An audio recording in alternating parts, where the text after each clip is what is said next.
And we're streaming. Hey, right on time again. Retired Inspector Bruce W. Good evening, buddy Carafano. How you doing? I guess there's some points there. Kim's not here. The usual Thursday night thing. She called me. She's on her way here. She's driving. She dropped a friend off somewhere that was further out, so she might be a couple more minutes later. Patrick Sullivan's here. 10 o'clock. How you doing? Dean Stevenson. 10 o'clock our time. Not 10 o'clock your time, but I'm sure on the hour. From the ends of the earth. And Mexican Spec, how are you doing? Colby Queso, man, all right on the hour. Good job. Mark Sauve, tomorrow I have to fix the busted brake hose on my truck. Can't leave it any longer. My illness has been giving me a hard time, but I have to do it. Man, isn't that the way it is? Stray Bullets here. Hi, Buff and Kim. Kim just isn't here yet. She's probably listening on the way in her what the hell is she driving? She was going to take she told me she's taking the Dart, and then she changed her mind and took the Jeep. So she's on her way in the Jeep. She's probably got this going, listening. I don't know. Maybe she does. Maybe she doesn't. Mexican Spec says double points until Kim gets here. Okay, so let's see who is on time on the hour. Stray Bullet, Mike Sauve, Patrick Sullivan, Colby Queso, Faith and Braden channel. Faith and Braden. I think that's Faith. I'm not sure who that is. One or both. Dean Stevenson, Patrick Sullivan, Buddy Carafano, and retired Inspector Bruce all get, I think, 6 points. Man, that's a lot of points. How many points is that? It's like half 100. I don't know. So, one of the ends anyway. Yeah, okay. You're on that end. You're also, if you divided it this way, you'd be on that side, and I'd be on this side. You're like in the opposite quarter. What's a quarter of a sphere? Quarter sphere?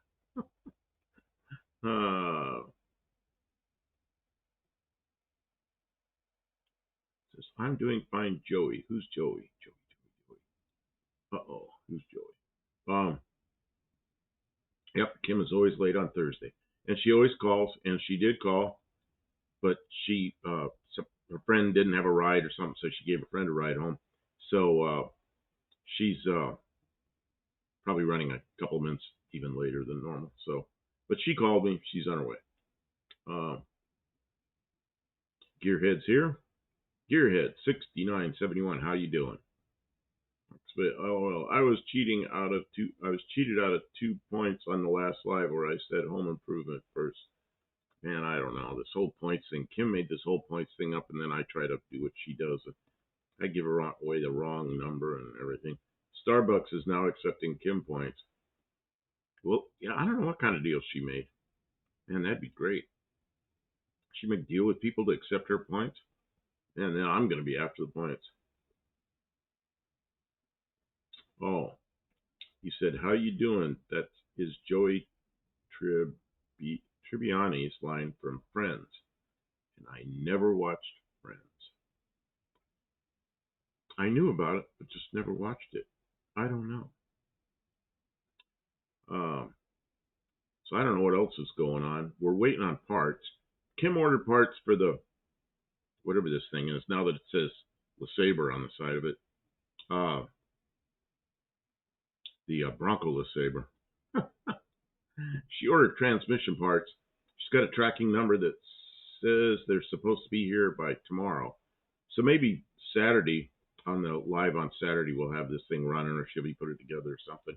I think she also wants to get the transmission back together, and then I think she wants to pull the transfer case down, because there's something else back in there, something in a tail shaft, but that means the transfer case is probably going to have to come down. That's not going to be fun. But she doesn't want to do them both at the same time. She says she'll have too many parts down there, and she's hurting. She went out and ran a rototiller, just pushing a rototiller around for a little bit was just wore her out. She is so sore this morning. She shouldn't be doing that. She did it. Yeah, next is O'Reilly's and AutoZone for Kim points. Man, wouldn't that be good?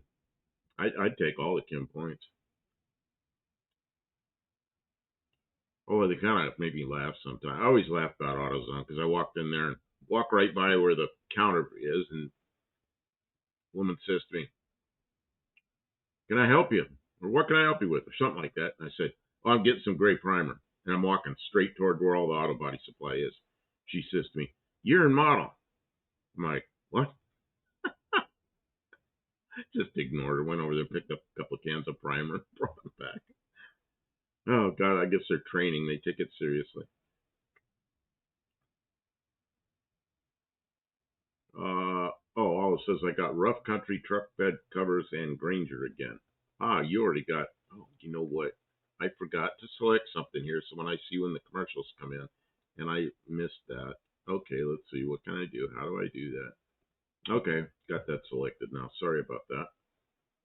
If I see them, sometimes you get them at different times because of something else you're watching. Maybe I don't know. But if you come just into here, it's scheduled like every, I don't know, 30 minutes or something. If I see it, I'll just kill them during the live, but I don't always see them because I'm not paying attention. Stray Bullet said something about, I don't remember, I missed it. It scrolled up there already. He has a lot of points. A little more than 2,000 more points, I can get a small regular copy. Let's see. Mean Street Mopar's here. Hippie Long's here. Wow, place is, we got a lot of people here already. That's good. Thanks for coming in. Yeah, all it says my browser, I seem to get all the ads at the start. Yeah, it could be. I don't know. I don't know what. It's like a lot of things at YouTube. It's a mystery. About the time I think I know what's going on, it proves me wrong. Gearhead says, I went in there the other day looking for fuel grade O-rings, changing out inline filter. The guy didn't know what I was talking about. Sounds about right. God, we were in there looking for a ground strap. You know, a ground strap, they have this woven, it's like a kind of a flat cable that's woven. They used to use them a lot on batteries back in the 50s for the ground side of the battery, whether it be positive or negative. But now they have small ones that go from like the engine of the firewall. They had no idea what I was talking about. They were clueless. And they had them. We went back there and looked through all this stuff hanging on the wall. And I went, here it is. Here's one like this. Except it wasn't very big. Really wanted something bigger. But every employee in there was clueless. Yeah, Barracuda. You're not very late. 7 minutes. But Kim isn't here either, so.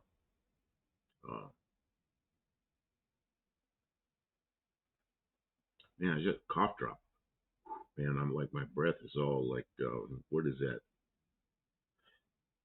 Some kind of like window green or something. I don't know what that is. Makes my breath fresh, I guess. Dick Dashley, Buff, I picked up my milkshake oil, my 426. Okay, you sent it to my Buff Del Campo my Buff Del Campo email. I could get that up here, but I usually don't because I don't have enough screens, so I got to take something else off the screen that I want up here. So what I do is on Tuesday nights, I'll probably check it tonight when I get home. But on Tuesday nights, we have like several computers and several screens. I can do everything at once. So I'll look at it. Milkshake oil, that's never fun. I don't like that look. Man, when I had the radiator shop, I used to see it. Somebody'd come in and overheat. You open up the radiator and it'd be milkshake in there, or Pepto-Bismol milkshake because the transmission cooler's ruptured. That happens. Yeah, they can barely read the items on the screen.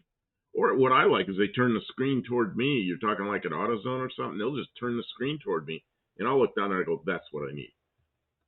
And a lot of times I can figure it out pretty quickly. Pine and Oak Woodworks. Hello, how you doing? Good to see you here. Main Street. I just got a good deal on some parts for my Dodge D100. A McLeod RXC dual disc clutch and billet flywheel.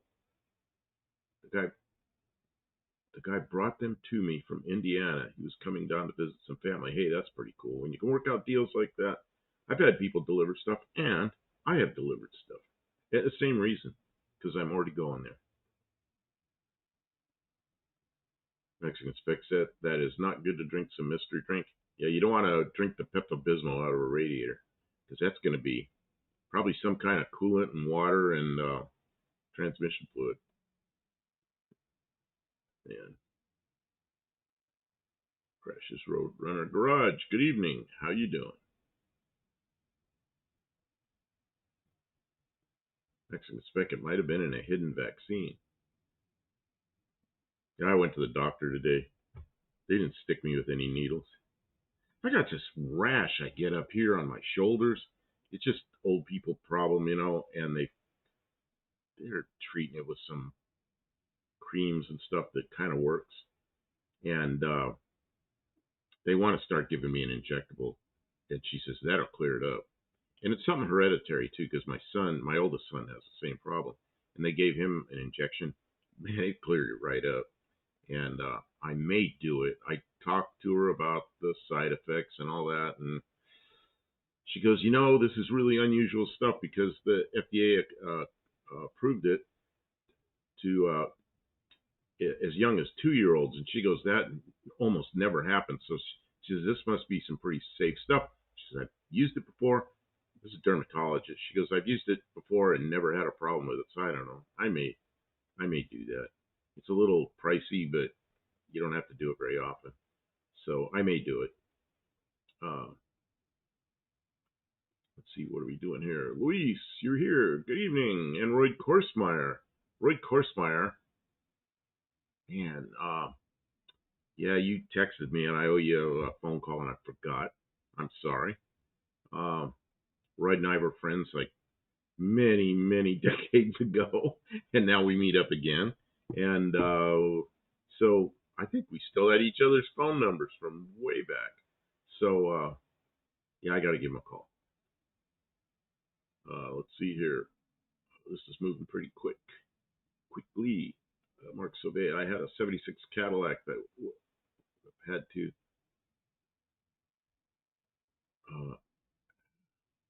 cancel it. No leaks. Found where the leak was once and overheated. Coolant looked like chocolate milk. Yeah, chocolate milk's usually engine oil, but I guess transmission oil can be quite dark sometimes. Let's see. Space Cat just dropped in to say, hello, out working. Hope everybody's doing all right. We are doing all right. And good evening, Space Cat. I hear voices outside, and it sure sounds like Kim. Door just opened. Oh, you're home. So, Gearhead, I don't know what it is. I don't think it's a steroid. Double Inception. Hi, everybody. All right. We are on Kim's next video, I guess. That's right. It's time to start the stream. So you can see the back of my head and the front of my head. And the front of his head. There he is. Live. There's our camera. Check out our dumb camera. Yeah, but look at the not so dumb vertical screen over here that has. Oh yeah, that's. We have 31 people in here already. Really? Hi, everybody. All right, I better get them. Wow, thanks everybody for hanging out. How's everybody doing tonight? What's up with everyone? Kobe Queso, Mark Sauvé, Limo, Luis is here, Mexican Spec. Hey, Luis, Mexican Spec. Stray Bullet, Max Wedge, Patrick Sullivan. Wow, it's a full house. It's too much meta for me. Meta. Meta. It's the meta. That's how it goes sometimes. So how is your Oh, it was fine. The Jeep drove fine. Oh, yeah, I had to take the Jeep. I couldn't get the Dart to start, but I don't think it's anything serious. It was Non-start. It was a non-start. And it was like, well, okay, no. We're not going to go out in the dark in a car that for some reason is giving me grief. I know what usually happens with Hey, that car. Tim. I know what usually happens with that car. What's that? You go with the gas pedal, and there's no squirt on the. I could smell gas, but it wasn't okay. firing up. I don't know why. Because the last time there was no squirt from the accelerator pump, and she fixed that. But I think that happened twice, so that's what I guessed. But no, I guessed wrong. It was like for some reason it wasn't firing. I don't know. Probably tomorrow I'll go. Buff wanted to get Ray 60 points, but I talked him out of it. I was giving away 6 points because there were like 7 or 8 people that popped in here right at 10. So, like I said, I think I'm supposed to give 6 points, and then Mark Silvey said that I cheated him out of points last time. Why would you do that? That's horrible. Well, I gave away enough points. I think I gave away 50 or 60 points right at 10. Look, this is not an entitlement program. You get points or you do not get points. Ari's here. Welcome in. Barry Kuda's here. And Gearhead says, looks like he's going to need a new radiator. The patch failed. Oh, sorry. Where's this Gearhead? Right here. The truck. My patch failed. Main Street Mopar says hello. Show me Thank you. Send me a picture of the radiator and where the patch he would failed love and everything. to see. I want to see what it looks like. Yeah. He's the old radiator man. Oh, did I short you, Mark Sauvé, last time? Well, stick around. Points will get issued. But double points are now over. They're over. Here they are. I'm here. I drove from the other side of town to get here. You drove further out into the other side of town and then back, yeah. I drove all the way up past Royal King. And then she didn't want to walk home in the dark. Last time I dropped her off, she had me drop her off like on the main road so she could walk back through the neighborhood. And she's smart. She didn't want to do that. She said, "Can you drive me to my house?" And I said, "Yeah, I would have done it before, but I didn't want to be like, imposed. Show me where you live. Show me where you live. Like I don't mind driving, but it was. But she didn't know you. She didn't know you well. Right. Yeah, and it was daytime, and I was like, "Wow, you live way back in the cut." She's just in the back of a neighborhood. You know what I mean? Like it wasn't like. Yeah, but it was an extra 10 minutes back into where she lived. Give her right home. I said that would have. She says, "Yeah, it's like 25-minute walk." I'm like, "Oh man, that's I don't want." Where's Gearhead live? I forget where Gearhead lives. Oh, Dava's here as well. Olive is here. Welcome. Let's see. You need to claim points on your taxes. I cannot say for sure. You'll have to. They're for recreational use only. They have no cash value, so I don't think so. But you better talk to a tax professional before you. They're saying your points are going to be good at AutoZone and O'Reilly's now. As soon as we get our sponsorship paperwork done, they're our publicist is working with them. What they're trying to do is get a discount deal for you guys, right? And they're really fighting for a good discount, and they won't settle. If they have to, they will close the government down until we get a good deal for you guys, right? It's that important. We said we don't care about the money. If you can't cut a better deal, we're not going to do it. And they're hurting. They're like, look, we can't just give these parts away. We can't be discounting this heavily. And we said, look, it's that or nothing. We won't settle. See, stray bullet. My radiator shop told me 30 years ago that they couldn't fix the plastic and aluminum radiators. Yeah, we tried to do some of that. We did a whole live stream on that, and sometimes it works, but mostly it doesn't work. You might just get something good. I'm just curious what radiator you have, and I want to see. They told you that they could fix. Well, that they could fix the plastic. Good luck. Take it to them then. Oh, could not. Then he wrote could not. Could not. Yeah, because they're crap. They were cheap. They were the cheapest thing they could build when they were brand new. They get old, they leak, then you have to replace them. They're just not a good. When you're working with a quality piece of something. Tim's complaining. What? Didn't get a discount on his no-name national tickets. Oh. Because Wilburn doesn't accept Kim points. Well, we should talk to him. We'll talk to him. He could raise the price. We'll get you an early purchase discount. He could raise the price like $5. Yeah, and then he get everybody $5 off. That's right. Kim points, to mark them up so we can mark them down. Yeah, I think spectator spectator tickets they're pretty cheap. Disposable. We fixed the wipers. We replaced the wiper bushings. Unexpectedly, we were putting the motor in, and the wipers fell apart. I don't know if you guys saw the short where the wipers got all bound up. You know what? Somebody pointed out to me because I hadn't really noticed because I just put it up in a hurry. I saw it. I saw it because I was standing behind it. But everybody else saw it. They were standing in front of it because of where the camera was. But in that hole in the firewall, it's not in the firewall really. Just drop out. Yeah, you see it all fall apart in there. It's pretty funny. Yeah. Oh, John Wilburn is here. Hey, John. Tim did get the $5 discount How many for buying discounts online. do you want, Tim? Come on. So John's in here listening. Nonsense. John really puts himself on the line. He rents the whole track for the weekend, and then he spends all year making sure hypes the event so enough people show up to pay back what he throws out up front. We appreciate it. We buy our tickets early, so to try and help, but not everybody can commit to events that are a year away. So you know what? I commit to them, and I'm 71. I could be dead next year, but you know what? I'm gonna commit to it early. But John commits, yeah, and that's right. That's a big deal. And because John makes a commitment at the track, and I know he needs to know what's going on. That's why and I know that. So year round, we got the banner and everything. We're hyping the event year round. No name nationals. Man, I was watching. Get your tickets now. Some completely unrelated video. Some guy had, and he was trying a bunch of older cars and driving them. And he's getting in a Chevelle, and on the back window, side window, driver's side, there's an AHRA sticker. And I saw that. I wonder who this guy is.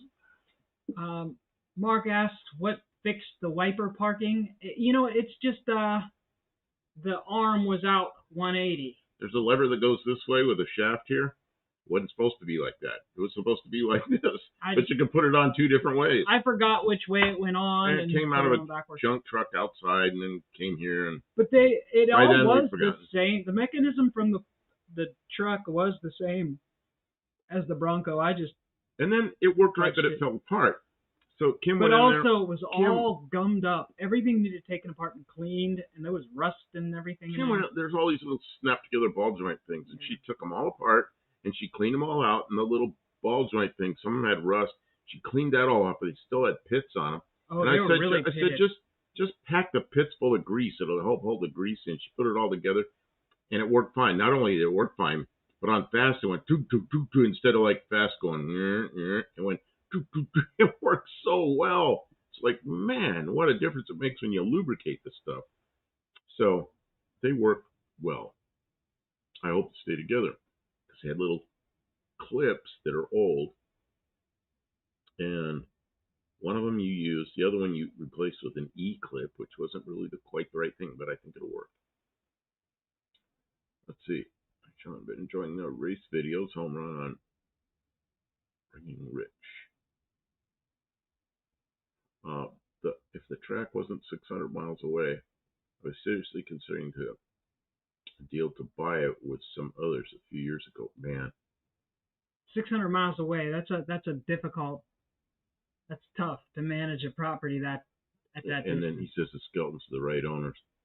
Yeah, it played out perfectly. I'm glad. And the track is great. It's a great place to have an event. It really is. It's the right size for the size that the event is right now. So everything there went really well, with one exception, and it's just minor exception. The event was the best one ever. It just, both of us are going like, we don't want to leave. When we were leaving home to go there, man, I hate leaving home. When we get there, and it's like, man, I hate leaving this track. I didn't want to leave. So the little concession stand, they had these little old-fashioned grease burgers. That was damn good. But they used to have condiments all out there. They had some relish and some mayo and a bunch of onions and all that. And you don't have that anymore. So it'd just be really nice with those out there. But you know what? I just may bring the condiments next year. Gearhead said I can go tear out a used one at my junkyard for $65, but no way to pressure test it. Can't really afford 3 bills right now. $65 Gearhead, is a lot for a used radiator. We did a video on how to do that at home. What, pressure test it? Pressure test. Yeah, but he would have to do it at the yard. Oh, you're right. Yeah. I mean, you can look at it. If it's leaking, you can see. There'll be telltale signs of dripping down the sides and stuff. But for $65 for another junk radiator, that's I don't know. I don't know how to advise you exactly. Josh Holman. John Wilbert says, remind me in August. What were you? What were you? What was I bitching about? Yeah. No relish or onions or. Oh yeah. What happened? That was the best part. I was disappointed. I didn't want to complain though because there's too much going on. I'm not going to be that kind of. Roy Gorsmeyer. You know why he got a hold of me recently? Because we haven't seen each other in years. It's his ex-wife trying to get a hold of my ex-wife. And he goes, you'll be happy to know both our first exes have reconnected. That's funny. Oh, jeez. Core prices have gotten a little out of hand. I would say so, Ari. $65 for an old radiator. You used to be able to build new radiators for $45. Well, it's a different time. Yeah, I know. Yeah. JB's Little Shop. Hey, I mean, you're half the way to buying a replacement one with a warranty. At that point, it's really tough to justify going out. Hey, JB's Little Shop is here. Thanks for stopping in to say hello. Happy with the live show last night. You were in Dallas's live show last night. Oh yeah, there's Dallas smart. and they know a lot of stuff. And Shane, yep, yeah, that's the one I never miss. I try not to miss John's, but if I miss John's, then I miss it. I missed a few. Dallas and Shane, yeah, I never miss that one. That's the one. Wow, there's a ton of people stopping in. Yeah, there's a lot of people there. Mopar K Thanks everybody came for coming in. And transmission disc Josh Holman tubes came in. always leak. Those things are a pain in the butt. What is this? K. Where is this? Right here. Dipstick tube. Transmission disc tube. Oh, you know what? Get a hold of John Cope. He's got a thing that fix that problem. Really? Yeah, he markets it, and you can buy that thing. Yeah. There you go. Grease Belly is here. Welcome in. JB, the people's champ. Yep. He sure is. JB came up there. You started that 6-cylinder idea, and then pretty soon wrote the rules. And then he came and swept it. Yeah. I never even thought. JB. I never even thought of him. I did. I never even thought of him as 6-cylinder. You're talking about 6-cylinders. I'm thinking about big long engines that are heavy and. Nope, the trash truck is and I didn't think it was a little tiny V6. Yeah, a bunch of times. That's Ron cool. Ward and a couple other people announced it as the Slant 6 class or the Inline 6 class. Nope. No, it's just a 6 class.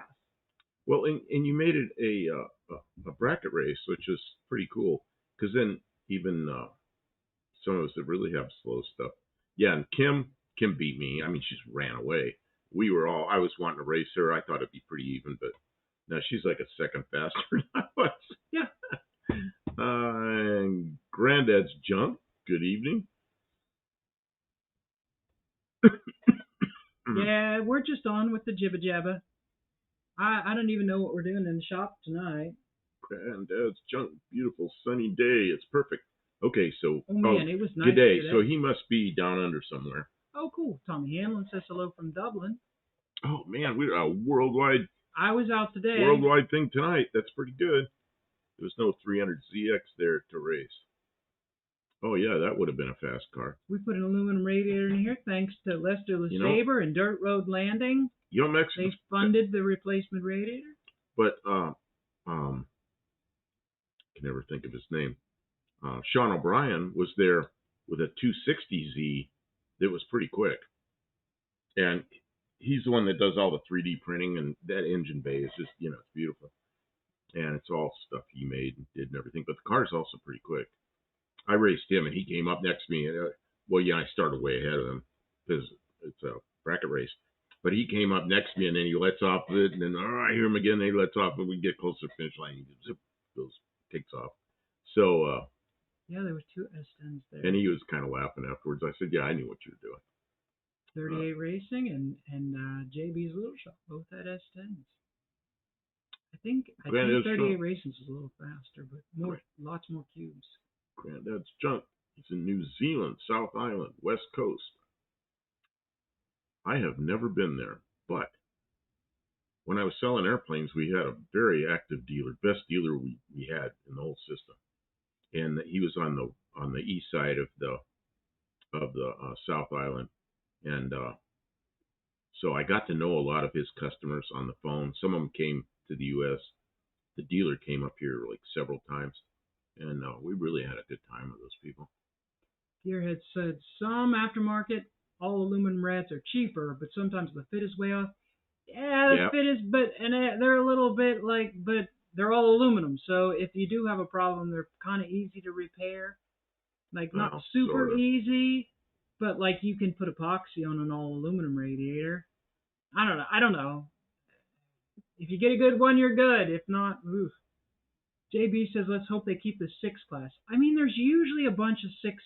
It was 10, I think, this year. I think, yeah. That's a good number of cars. John was too. I definitely like the 6 class. I want to keep it. Okay, good. Excellent. Yeah. And then, for this year, for 25, a bunch of people threw money in, and John was like, well, shoot, if people are going to throw money in towards some prizes, then we'll do it. So, hopefully we can get some people funding again. We had a good time. Yeah, and it's good when some people make like a little pot to give away.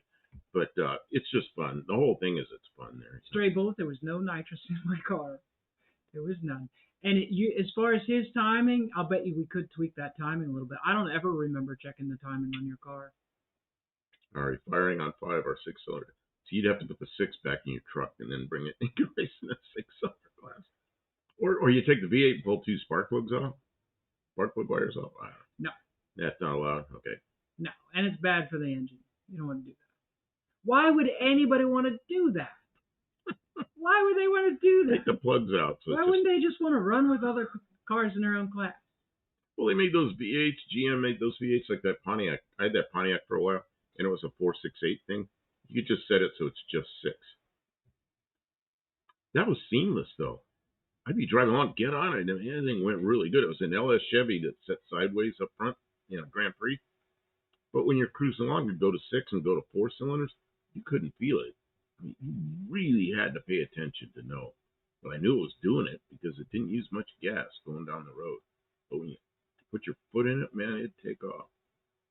That was later on. The early Cadillac 468s didn't work so well, but those Grand Prix like in 07 and 08, man, they were great. Mark Savet says, I feel that showing up with a Buick Grand National with a 6-cylinder might be cheating. It was not Mark Savet because I beat him. I beat him. She beat him. What happened? Did he break out? I have no idea what happened. I think he was okay. He still came down the track, so he didn't blow anything up. But something happened at the starting line, and I didn't get to talk to him. And I did see him on his channel, but I didn't hear him talk. I didn't watch enough to find out what happened, why, or maybe he didn't talk about it. But I don't know what happened. But he missed the launch. Yep. So Mexican Spec says Buff raced the Tesla and almost won. Yeah, because I broke out. Well, I didn't know you were going to actually launch the car finally. Well, no, she rode with me twice, and I was trying to learn how to launch and everything. It was stumbling real bad off of the starting line. You stomp it, and it would just go boom. I learned what to do, and the car warmed up. That made a difference. And then, so yeah, she was guessing on my time. I broke out. Yeah, it's okay. I go out in there with a 200 cubic inch Fairmont derivative and expect to win a race. I doubt it. It's just fun. What the heck? It was fun. Yeah, it might be fun for someone to draw out all the brackets of all the contests and the winners and stuff, but it's a spoken rule that you let people tell their own stories. So that's part of my story. I can say, well, I won that, but it's his story to say what went on with him and I. Whose Grand National was that? I don't even know who it was. I should know everybody there, and I don't,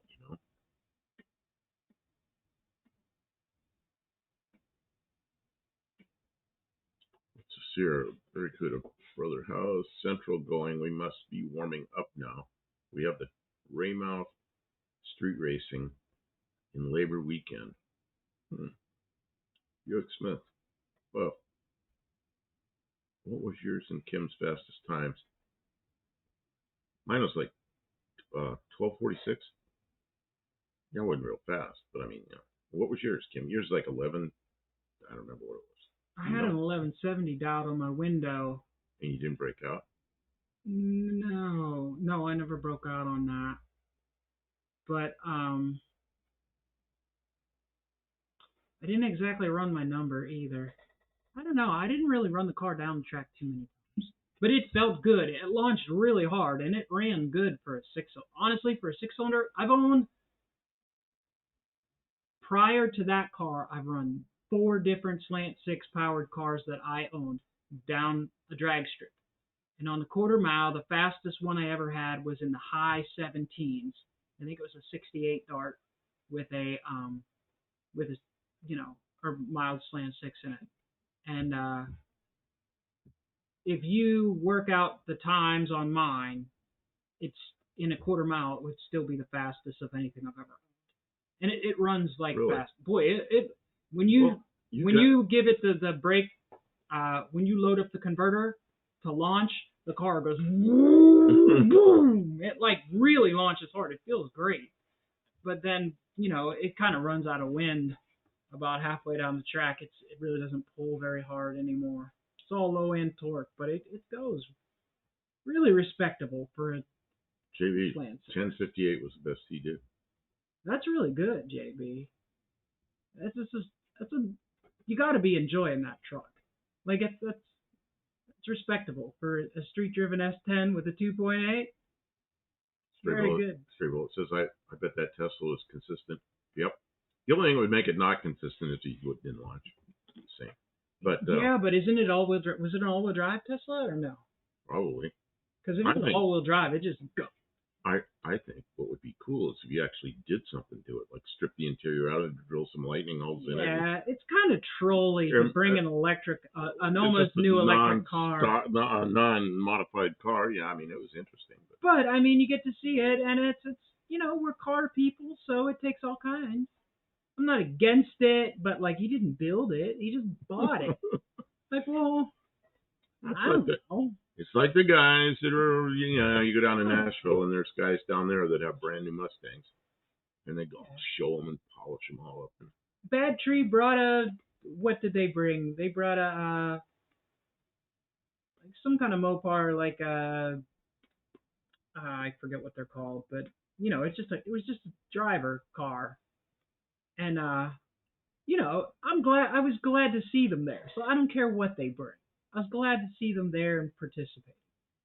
So, and I got a sticker that says I got beaten by Uncle Cletus in a Tesla. I was like, I kind of thought that was cool. I didn't really feel terribly trolled. Like, honestly, it's bracket racing. I beat myself. Granddad's Junk says, my wife is looking for an external sun visor, which is a big deal down under, I guess. For 54 Custom Line, that's I assume, like up here, that's a Ford sedan, I think, which my parents bought a new 53 Custom Line Ford, which is what I rode home from the hospital. I was born in 54, so it was less than a year old, and I rode home with a flathead Ford powered car that was almost new, and so I always kind of liked that body style. That was pretty nice. John Wilburn and 38 Racing say Durango. Yes, Durango. It was good to see them. I don't care that they brought their street car. They have so many cool cars, though. Why did they end up coming down in the Durango? I don't know. It was cool that they were there. Well, Parquet, I'm in love with the Duster. Hey, you have something. You have every good reason to be. Something That's strange. Cool. You said this is my space Duster, and I thought, it's like Elon Musk. You're gonna put it in space. Yeah. So I didn't know what that meant, and then I figured it out. Well, I figured it out because she showed the back seat fold down, and then the panel fold down between the trunk and the seat. I went, oh.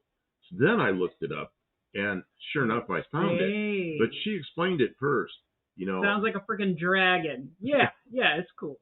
It's cool doing donuts in the yard, too. He gets mad when I do donuts in the yard. It depends. It's fun. If she starts tearing up the ground, I don't like it. Because then I go out there and drive the mower, and I got to go through the ditches where I don't see because the grass grew up, and I don't like that. But with this car, the tires are kind of bald, and it's four-wheel drive, so doesn't seem to make ditches. It just kind of peels the grass up a bit. Luis says he's going to the bathroom. Oh, a bunch of people will be right back. I guess it's bathroom break time. Yeah, we're tiny, we're toony, we're all a little loony. I think that applies to this group. We're all a little loony. So Mopar K has a What are we going to do tonight, Buffalo Campo? Oh yeah, she has a space duster. I think she should put like a, a flying saucer on the side of it. That would Make be it a cool. real space duster. That would be cool, and little alien antennas. Well, I got to wear my alien spread. I should have worn the alien sweatshirt that has the alien on it. Ari was talking earlier about switching from the 6-cylinder to the V8 and says he can't go back. I can understand that. Wow, great. Because you've only got, what, a 3-speed in there? You probably can't do nothing with the 6-cylinder. It probably just runs out of wind. Mopar case, it's good to touch us up. I learned so much from everybody in here. Let's see. Granddad's Junk says, it's got the original 239 side valve. See, in 54, here they went to the overhead, to the Y block. But in 53 was our last year for the 239 side valve, what he calls side valve, the flathead. That was probably went on for a while down under. So that's exactly what my parents bought. And that's what it was a year-old car. I rode home from the hospital in that. But it's got, his has electronic fuel injection and 4 Porsche turbos, 4-link rear. Man, on Tuesday nights, I haven't seen you before tonight. On Tuesday nights, we do a live that's 3 hours earlier than this, and we show pictures of everybody's cars. And we'll give you an email. I'll put that in. I can't talk and type at the same time. Multitasking. Not good at that. But if you send pictures and you're here on Tuesday night, I'd like to see that and show it to everybody. That sounds really interesting. Ari says, I'm due for some rubber slippers. You mean grippy socks, Ari? Everybody needs a little grippy sock vacation now and then. That's all right. Life gets us that way sometimes. JB says he enjoyed playing with Kay. Yeah, it was fun having Kay around. She's got good energy. You know who else had really good energy was Vintage Adventure Drive? Tanner. He was just great to have around. Both energy, those people, energy. Having relatively young people. They feel like really young people to me, but I know they're adults. But I mean, having people with the new energy in the community is really fantastic. So we thank them for being there, because the rooster, I named it the rooster, but then I realized it's a girl. Oh, well, So there's the email address, and if you could send pictures of that 54, that'd be really cool, especially the engine and everything. Man, I got to see that. Very good. I thought about getting quick ratio Pippin and idler arms for the Valiant. The price $600 put me off. The normal arms are about $159 combined. How do you justify that? Because you like the faster steering. I did faster steering on my 64 Ford by changing the length of the arms, and then I had to make changes to the center tie rod. And I had a welder I trusted TIG that all together, and I had a lot of money in it. But that 64 Ford had manual steering that was like 2 turns, lock to lock. Oh man, was that it? As long as you were rolling, it was okay. But if you had to park that thing, man, it was tough. My car's tough too. But it was going down the road, like going through turns. I made that car handle, and then with the steering quick like that, it was pretty nice. Barracuda, that price would put me off, but I mean, it's a special production item, and if you don't want it, you don't have to buy it. So I guess they can set the price. I don't know. Make them an offer. Kay didn't know what she was stepping into. Let's see here. Granddad's Junk. Cool. I will send pictures. There's a 5-speed manual conversion as well. Man. Oh, yeah. Send us pictures. We'd love to see it, especially on Tuesday night. We might not get around to looking at pictures till Tuesday nights, but the one my parents bought, they ordered it. Of course, I wasn't there. They told me the story. They ordered it, and it was a 239 flathead, 3-speed on the column with an overdrive, and it was brown. And then they had the dealer.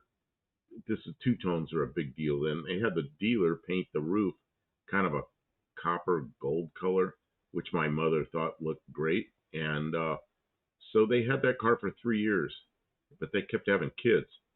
So then they bought a '56 Ford station wagon and traded that one in. But it was yeah, that was my first car to ride in. JB says, Lars says I should put a 4-speed in the truck. We will see. What does he have now? Is he an automatic or a 5-speed? I thought you had. Who's this? JB. Well, I'm not He's sure. talking about putting a 4-speed in his truck. I don't know. Why? Tell us why. I don't understand. I don't know what you have now. I feel dumb. But I've never been in your truck. I've just looked at it.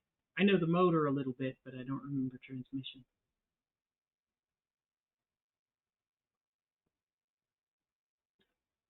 So I don't know. What are we doing next year? Man, I came home. I was all excited. Just all I was thinking about putting a V8. I know. I thought you were going to cut right into it. But now, well, we've had some time to settle down a little bit. I mean, we have to make choices. We're working on this thing, so I didn't race right in here and pull my 6-cylinder out. So, you know, I may, I don't know what I'll do. I mean, we're not really a racing channel, but it is so fun. And he got the racing bug. I'm glad you did, though, because it really gave you some excitement. Well, it used to be when anytime I was racing, I was looking for the cops, you know, and got caught a few times. And, you know, now if you look up in the mirror, you're just looking to see the guy that's about to chase you down the track. Because I always started first because that's a slow car. You know? Like, so it's JB, water and oil. It's tight, won't start. Oh, man. Yeah, start pulling the spark plugs out. Get all that crap out of there. Oh, man. It's not good. Automatics are my preference. I mean, see here. Depends on what the vehicle's for. Mopar case says, next year, someone, Kim, is going to teach me how to play. I think you do for Kay what you did for me. Oh, yeah. Yeah. Oh, you shouldn't even wait that long, Kay. In the spring, when the tracks open up in your area, go to like a Wednesday night or whatever, like a test and tune night, where it's not races, it's just test and tune, and practice your lights and just see what times it runs. Try and run consistent. That's how you win, unless you're trying to do Triple Crown. I don't know. Your car would run Triple Crown if it's a 340 car. I don't know, though. Those guys really know how to make them go fast. That's the thing. It's like year 2 of Triple Crown. They're already going to be like super fast cars. JB's Little Shop. It's a 700 R4, but it's going through changes at the moment. Man, my favorite transmission I ever had was a 700 R4. It was in my 87 Corvette.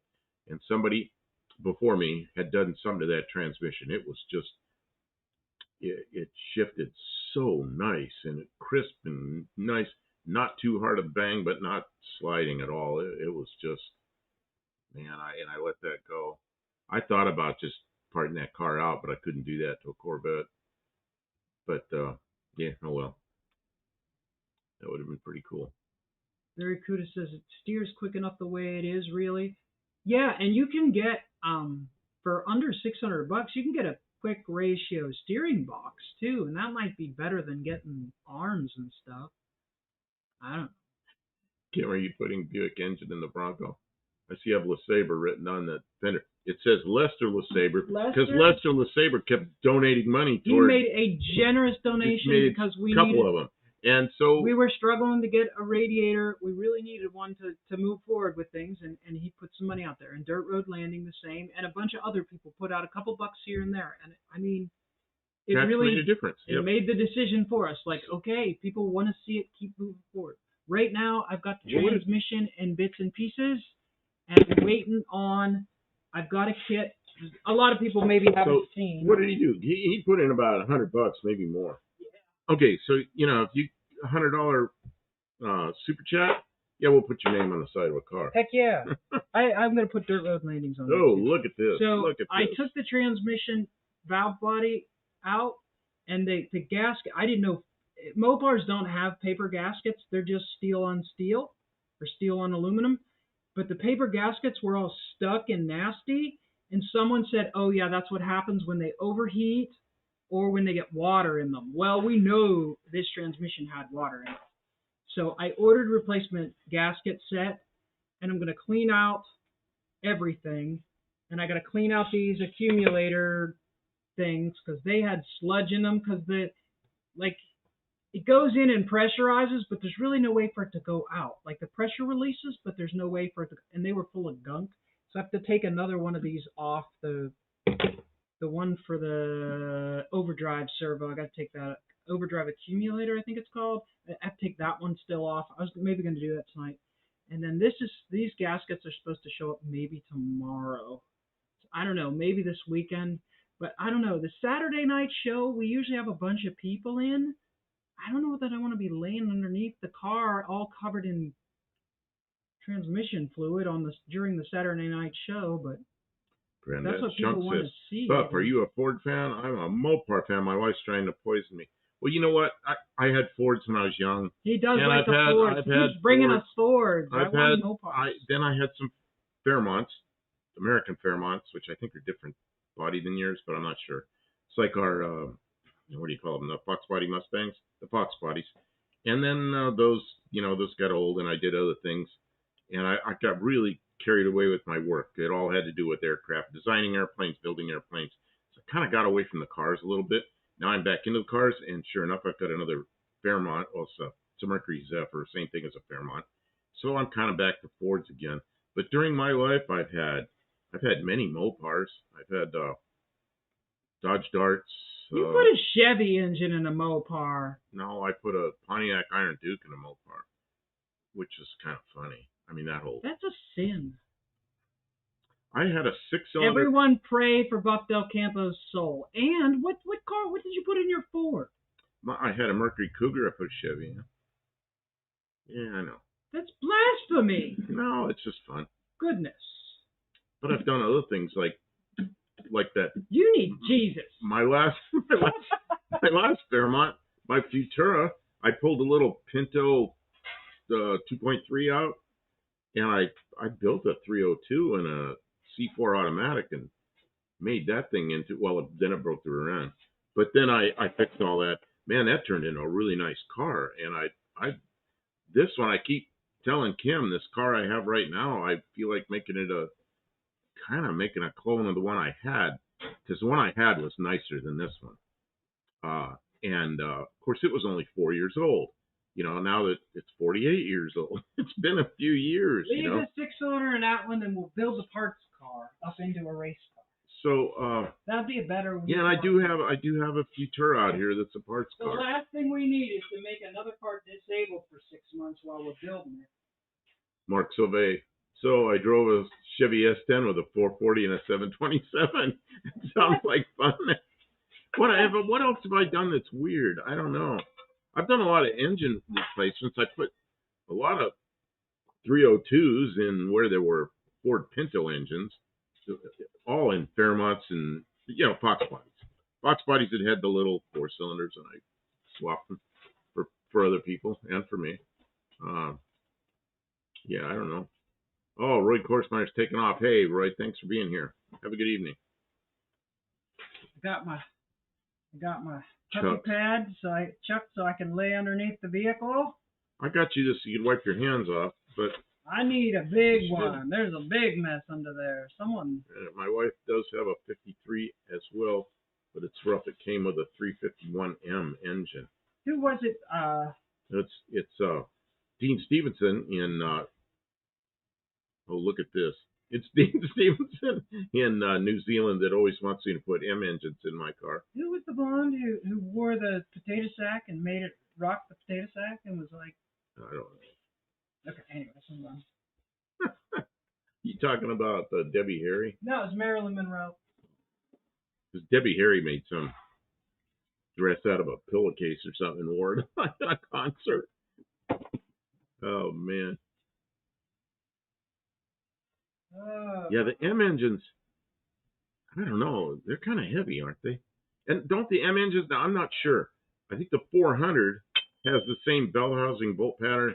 Here we go with Fords. The bell housing bolt patterns are all different. Stupid bell housing bolt pattern. I think the 400's the same as the 429, 460, the 385 engine, but I'm not sure. And I don't know about the 351M engine because it's a big, tall deck thing. Man, I don't know. Do you see the See, if I were going to build a small block, what the green handle, the C-clip weapon, is it here? I don't know. What I would probably want to do is do a 351 Windsor. And then if I could find Cleveland heads, make it into a cleaver. But I don't know, 351 Windsors. I like those things. That's what I did with my '64 Ford Galaxy. Is I took I put a 351 Windsor in it, and then it was just stock, and then I changed it all, different cam, manifold, everything, built it, and then it was pretty quick. Yeah, they never those cars never. I mean, it's just a street car, I never raced it. I raced it on the street, I suppose. From stoplight to stoplight. Yeah, Tim says, "Kiss my grits." Oh, I remember Flo from Kiss. She just passed.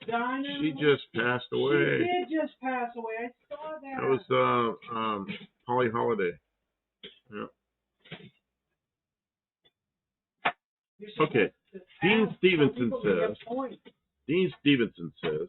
"Kim, you got to give me points because they're going to start taking them at the parts stores. I want the points." We're trying.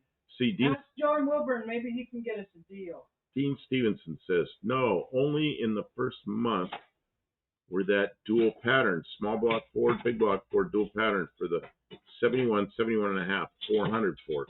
Okay, so what about the 351M? What did it have? I don't know. Or were they dual, or were they? I have no idea. I never even heard of a dual pattern until just now. Gearhead, Stacy David, get up. Mark, Dean Areno. Let's see here. JBs, have to run, guys. Everyone have a good night. Hey, thanks for stopping by. Thanks for coming in, saying hello. We'll be here Saturday, too. Like always. Buddy Carfano said he put a 289 in the Zephyr. Why a 289? And then 289s, you got to be careful. There's 5-volt bell housings and 6-volt bell housing. Not volt bell housings. But I mean, you might just well put a 302 in it, so you have. Might as well. There's so many of them, and there's so few 289s. So it's 2.87 inch stroke or a 3-inch stroke, or the Windsor's a 3.5 inch stroke. The Windsor was just what a great engine that was. Jane Goodall passed the other day. Oh yeah, the Gorilla Lady. I just saw that. Yeah. Dean Stevenson. 351M water.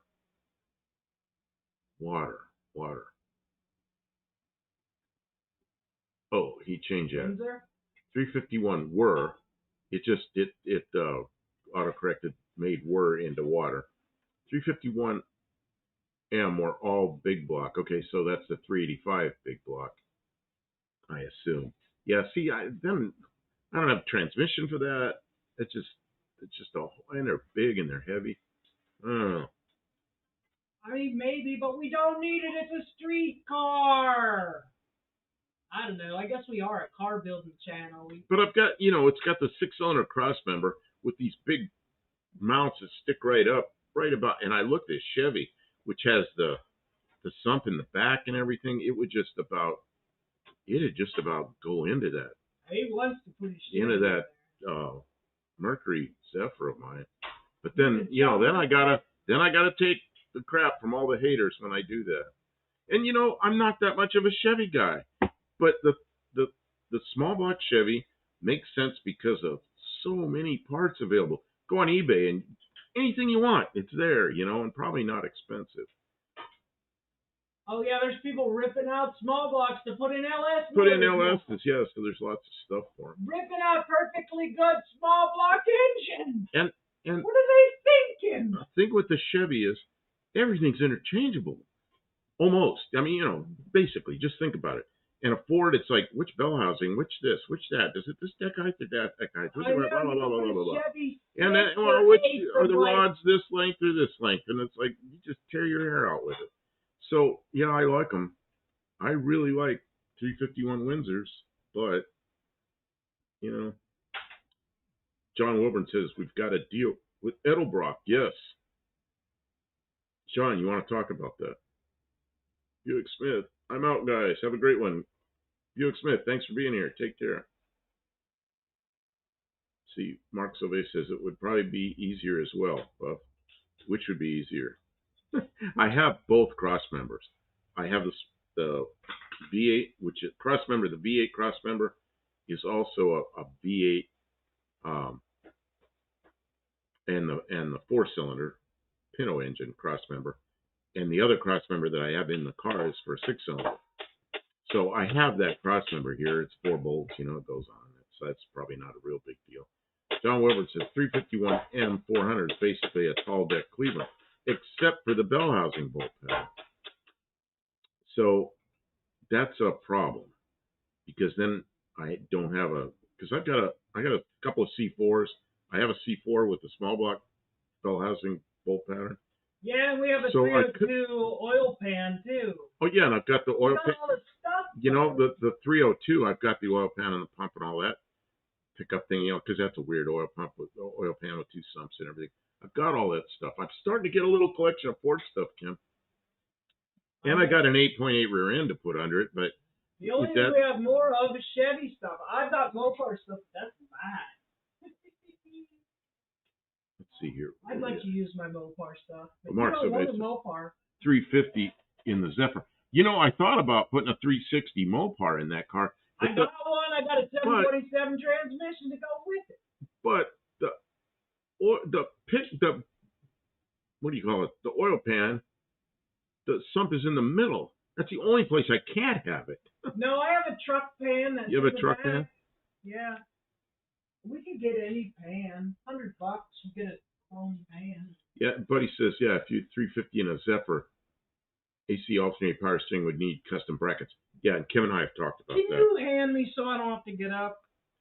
Kim needs me to start handing her stuff. I need a big channel lock. I gotta say hi to Pitt because he just pulled in. Okay, so Kim needs channel locks. Big one. Big channel locks. Big channel locks. Oh, there's a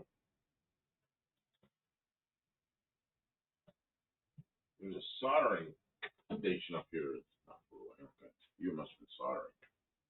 Soldering, for those of you not in the U.S. Okay, big channel locks. Thank you. I don't remember soldering anything like that. Soldering? You don't remember soldering? I don't know. Oh, did I solder something for the wiper motors? I don't remember what I did. Harry says, wouldn't it be cheaper to run the normal Chevy compressor and redo the plumbing? What's a normal Chevy compressor?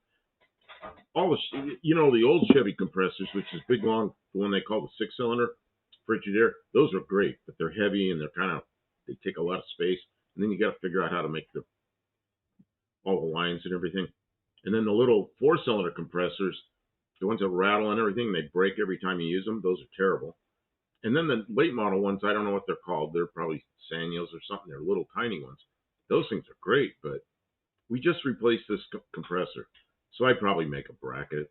I don't know. And then we've got all new lines and everything. I don't know. I'm just thinking. You're thinking about something I don't want to do. See ya. Mark Sauvé, the question. Something slipped and Kim started cussing. What happened? Right in my face. She got something in her face. The good news is I got the servo out. The bad news is... Did the oil go in your face or the servo go in your face? Darn it. Oh, she's getting paper towels. Must be the oil went in her face. Look at my face. I got a gallon of freaking transmission fluid in my ear. Even though the transmission is thoroughly drained. You drained everything out of the transmission and still oil came out of the transmission in your face. Blasting out of there on my face. I learned about that the hard way. Stupid transmission fluid. Well, I got it out. Because I had a small block. No, I had a Y block Ford. It's in my hair. It's in my hair. I can feel it. Oh, yeah, you got it. I had a Y block Ford when I was 16. I gotta use the camera. on the floor of my. Right in my hair. And on my shirt. Oh, gross. It's on the floor of I my. even pulled my hair back. I'll skip this story. It's going nowhere. Sorry. Okay, I'm done. I'm going to read what Pitt said before it goes away. I forget. Did I tell you? I've been back and forth to the hospital this week. Oh, so sorry. High school buddy dropped out in a cornfield with a widowmaker heart attack. He goes home tomorrow. Well, that's good. Well, that's really good. All right. Granddad's junk. Very good. If you ever want to do a big block conversion on a client, I could let the big block K-frame in 383 go. Oh, that's cool. You know, Granddad's junk, I don't know if you've been hanging around here much at all or following the No Name National thing and everything, but there's a guy that the No Name National's on 4th year. We've had this. There's a guy in Pennsylvania. Well, he and his wife is One-Eyed Cat and Mrs. One-Eyed Cat come in here. They have a 62 Valiant, which is the old ones that we call the road totes, with a 440 in it. Man, helicopters going on. Here's the accumulator. I don't know. I'm trying to make it so you can see. You see the white? That's water that's still in the transmission. Even though I did a flush and fill, this accumulator holds moisture, and there's moisture in here too. Yep. Look at all the white. You see it?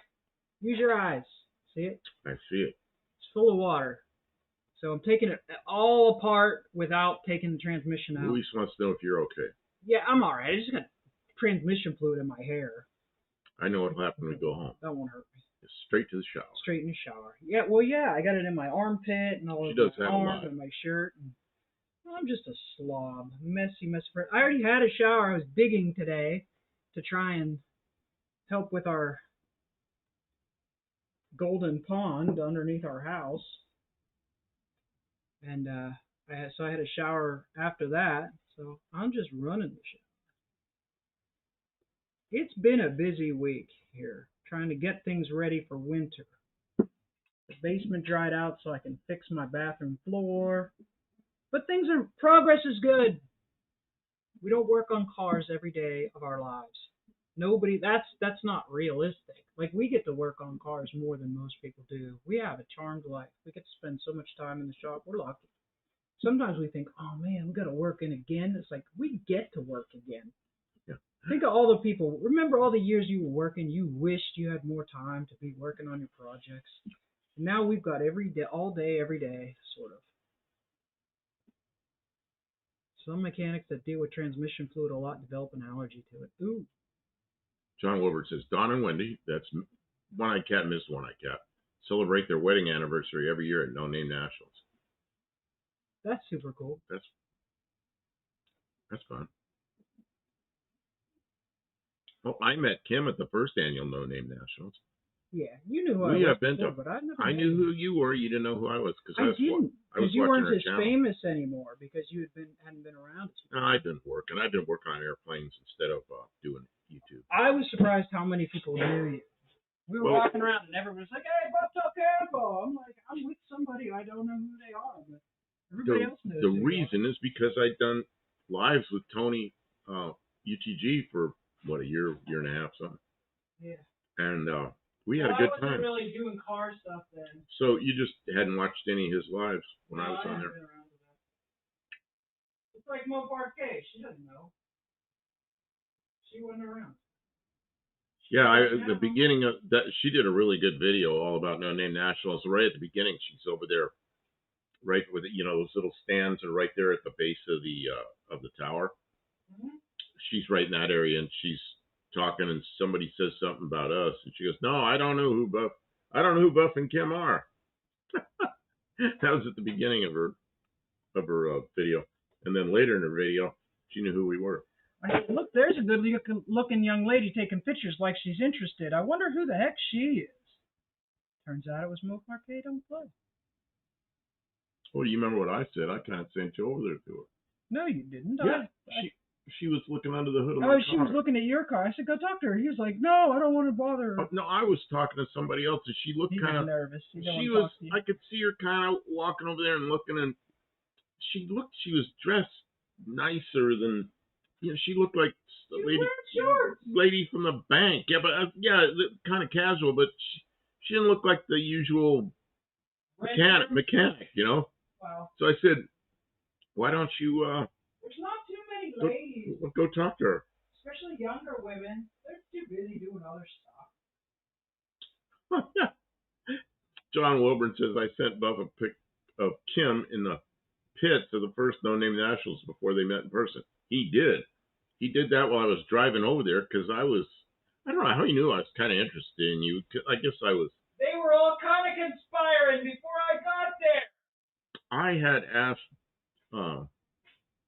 John, I was concerned about her having. They were all well intentioned. I was coming a long way in an old vehicle, all by myself, and they were all hoping I'd be okay. They were all looking out, make sure I made it, and I was safe, and I felt safe there with them. And the more I learn, the more I know that I was in the right place. I was fortunate to have met everyone, and I enjoy it.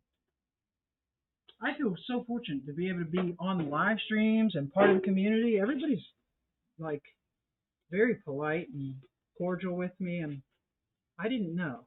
I wish there's some really popular women in diesel mechanics and auto mechanics and stuff like that, and I hope at some point some of them show up for some of our stuff. But right now they're all real busy. Gearhead's taken off.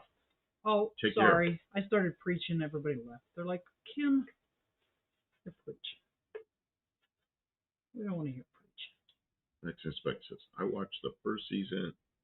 Who's the witch? She's married to a friend of mine from high school. I was surprised to see her. What was Pitt talking about? Good night, Gearhead. I don't know. Talking about movies or shows or something.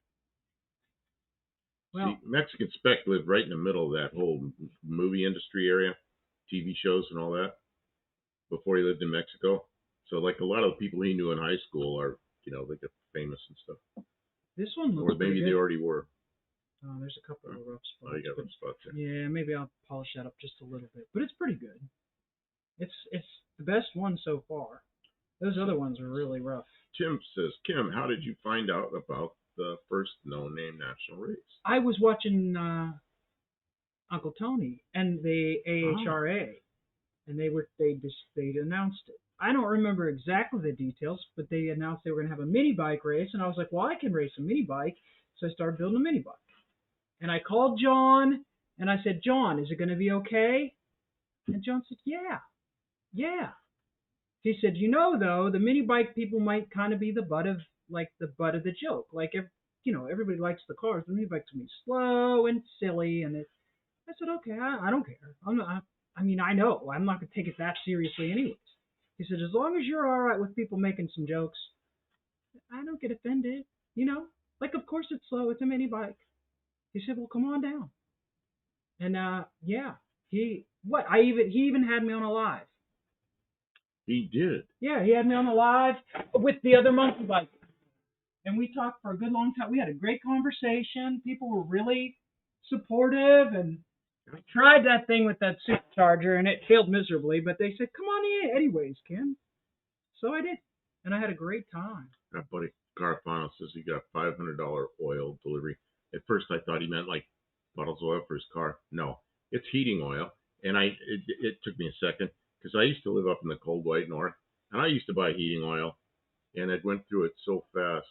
Man, it's just winter's. And I was looking to get out of the cold white north, and then we met. He already knew that. He said, there's a place down here in Tennessee. You could come down here. He said, I know Uncle Tony. And I was like, really? And he's like, yeah, we could start a YouTube channel. We'll have lots of fun. And things didn't work out exactly like that, but it's been pretty damn good. I think it worked out exactly what it's supposed to be. We have our very own identity. We're not Tony's lackeys or anything. And I'm happy about it. We try and get along with everybody. And Kim always laughs when jokes are in decent taste. Yeah, and when they're not, we just kind of ignore them or tell people like, no. And Oh, there have been people who have made like comments that didn't seem right, but then they were just like, maybe I shouldn't have said it, and then they've been super cool ever since. So like, I don't know. People are just feel it out. Yeah, 20 years old, I was driving, of course, as a guy, but still, I was driving cross country way younger than that and further than that. It just, she got that far. She came back. What? Now she's got to go back home. What's she driving? Is it something reliable? I forgot to turn my phone noisemaker down. There is kind of a really rough spot. These get stuff in them, and then there's no way to get the stuff out. I would tell them they should fix the design, but I'll bet you in the years since You're going to tell them to fix that design from 40 years ago? From 40 years ago, I'm going to tell them how to fix their design. It wouldn't be that hard. It doesn't matter. Because... Okay, I turned my noisemaker off. It's good enough. You know why I had the noisemaker on? In case Kim called. They sell these accumulators. You can buy a replacement one. They're like $40. 2024 Subaru is something. She'll be fine. Oh, yeah. Subaru's a good car. Where do we find the radios? Well, one of them we had. And it was all charged up. The other one was missing. So I had one radio. You want to tell them? I had asked Kim to look where she had been. And she looked and looked and looked. And I even walked around outside looking in the grass. I thought maybe it dropped off in the grass and I'd find it with a mower one day and chop it up. But she was looking for something in this vehicle. I was looking for the bolts for the hood, for the hood hinges. And she comes up with a radio instead of it was bolt. Down between the seats, like behind the seats. It fell between the seats and went back behind in the back seat. And I thought I had looked there, but there was a bunch of junk in the back seat. So it wasn't until I was digging in the floorboards and I found it. I was like, oh, there it is. These are not CB radios. These are called MERS, M-U-R-S. MERS, yeah. America radios. They're multi-use radio system or something. They're just cheap little radios. They're good for about, they say a quarter mile, but you can't talk a quarter mile with them. They're great around the property here. You go to the closest store, you can't talk that far. If you're going down the highway with these, if you're like really close to each other, you can talk. You start getting further down the road and you can't talk. But for around the property here, they're great. Walking back and forth to the shop. What did I do wrong that you couldn't even talk to me on the CB?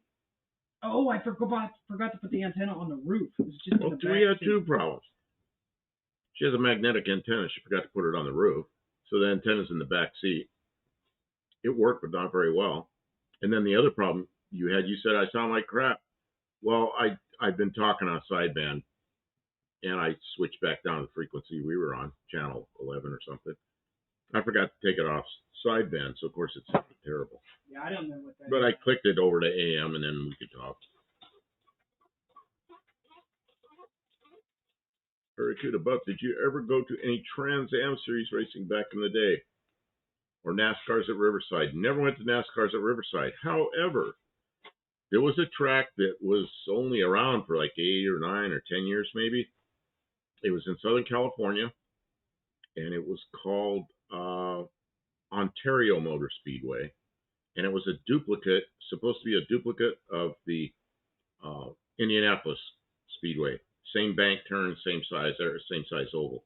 And they used to run Indy cars there, and they ran, I watched a go-kart race there one time on that big track. Those go-karts were going like 150 miles an hour. And I watched NASCAR races there. And the NASCAR races there were the Miller High Life 500. And went to several of those. I was there in 1970, actually. 70? Maybe it's 71. It was 71 because they had the fuselage style Plymouth, but none of them were running them. They were still running their 1970s, their wing cars.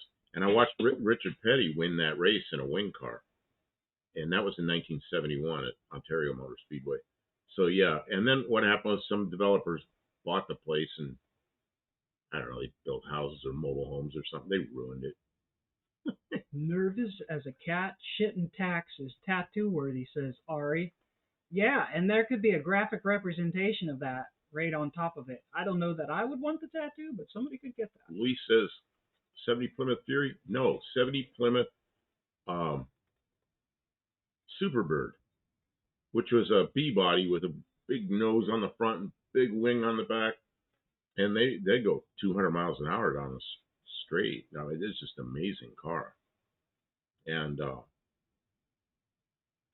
that Petty was having trouble, and he came in the pits, and they changed the spark plugs on one side of the engine, took off, and a friend of mine says, "Oh yeah, it's because they changed them on the other side of the engine on the last race." But he was having some trouble with that engine, and as he passed the finish line, big smoke billowing out the back of the car, and he blew the engine right on the going across the finish line. But he won that race, so I got to see Richard Petty win a race. I also watched Mark Donahue. I don't remember which year it was. It's like 71 or 72, 73. I don't know. One of those years. At that same track, NASCAR event, I watched Mark Donahue back into the wall of turn one in an AMC, whatever they were then, Rebels or Matadors or something. It's the one with the red, white, and blue, almost vertical stripes, just backwards into the wall. And I went and looked at that car later, and it was smashed right up to the cage in the back. I mean, he walked away from it, but yeah, I went to NASCAR events in Southern California, but only at that track. The other track I used to go to a lot. I had a real good friend. He and I liked to go to races, so we used to do that one, and then we go north from where we live to Laguna Seca and watch. They had what they called sports car races up there, which were the what they call them, like chaparrals and stuff, and then the sports car racing, which was usually Corvettes and oh god, what they were Corvettes and the original like 427 Cobras. Cobras just wail on the Corvettes. They're so light.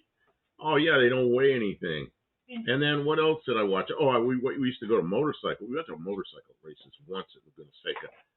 Mm-hmm. And those guys are crazy, but we didn't really like motorcycle racing. But what did they call? Oh, I know. The ones I called sports car first. Can-Am races. We went to Can-Am races there. And then we went to the sports car races, which was the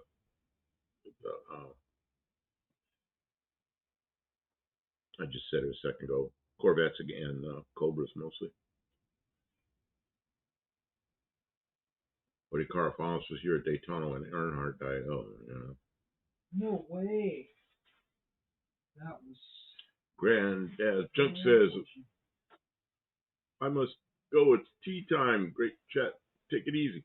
Hey, thanks for being here. Hope to see you on our Tuesday night because I want to see that car. Let's see here. What else did I see? It's not so easy for us to show emails and stuff when we're in the shop. We do on rare occasions, but it gets really tough. Oh, it says, yeah, probably Rebels, maybe a Javelin painted. So it was painted like those Javelins with the red, white, and blue that are kind of, they're vertical almost, back like that. Oh, I like those paint jobs. They were sharp. But it was probably a Rebel.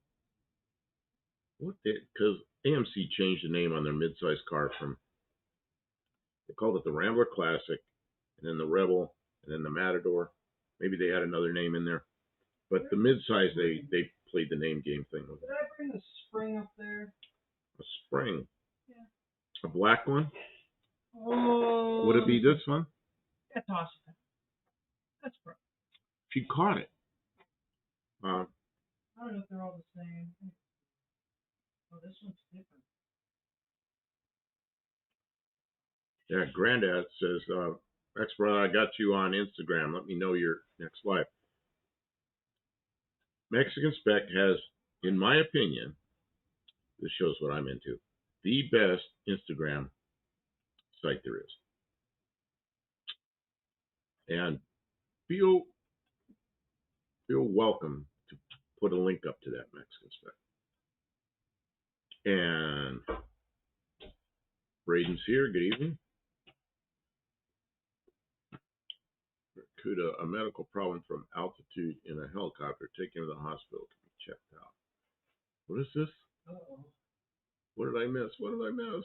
I don't know. I recently heard that it wasn't the crash that killed Mark Donahue, but a medical problem from altitude in the helicopter.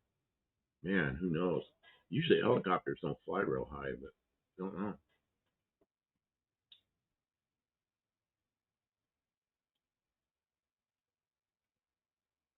Mark Survey, I would like to be at the Daytona 500, but getting there and having to rent a room and whatnot, I can't be bothered. Also wanted to go to ZMAX for a 4-wide NHRA. Too expensive now. Everything NHRA is expensive. Yeah. Which is what's good about the AHRA. It's a, grassroots level. We have fun racing. Yeah. Instead of sitting in the stands and watching $1 million cars go down the track. Which might be fun, but I don't get to do that. Like me, I was in a sprint cars forever and sponsored a couple of sprint cars when I had my radiator shops. But I could never afford to drive one of those cars. But driving in a drag race, drive whatever you bring, I mean, people come to see the fast cars. Did Kim get the vent pipe cleaned out? Yep. She says yes. It's not Clean it reinstalled. up. It's not reinstalled. Mark Not Sauvé, I have to bail. I have to get the grandson on the bus in the morning again. That's fair, Mark. Thank you for being here. I would put on camera too, but he would not see what I'm doing. Mexican Spec says the Granddad's Junk. I think we will be on 2 p.m. Pacific. 2 p.m. Pacific on Saturday. I haven't told Mrs. Spec yet. Oh yeah, you're gonna be on alive in 10 minutes. Sometimes that's the better way to do it, though. The Spec cars are So I get time. stupid good. Every damn one of them is interesting in its own right. Yep. Let's see what we got here. This is going by really fast. I'm gonna skip down. I'm sorry. Yeah, Barracuda. He underwent surgery to remove a blood clot from his brain.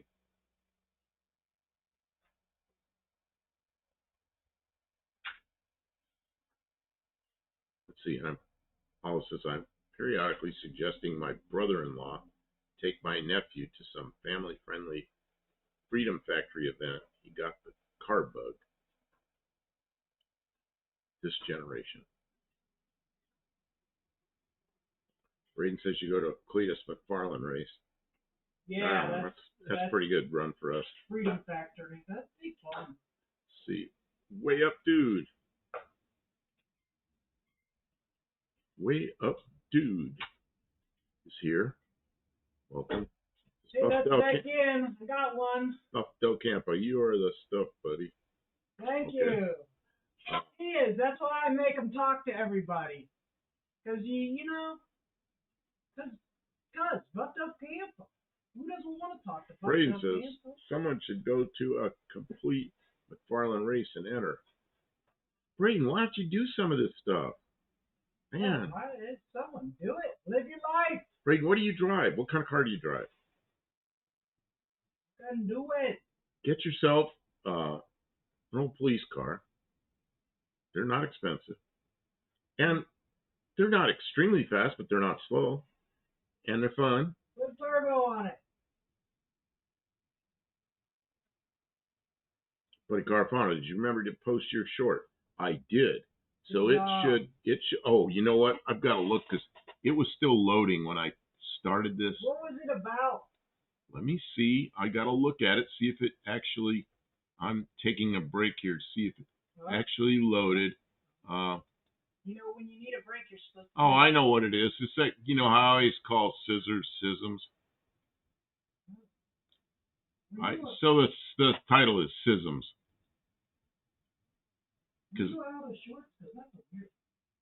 Yeah, that's a short called Schisms. So it's it'll come on at on the hour. But thank you for the reminder because I do forget. In fact, I always forget except tonight.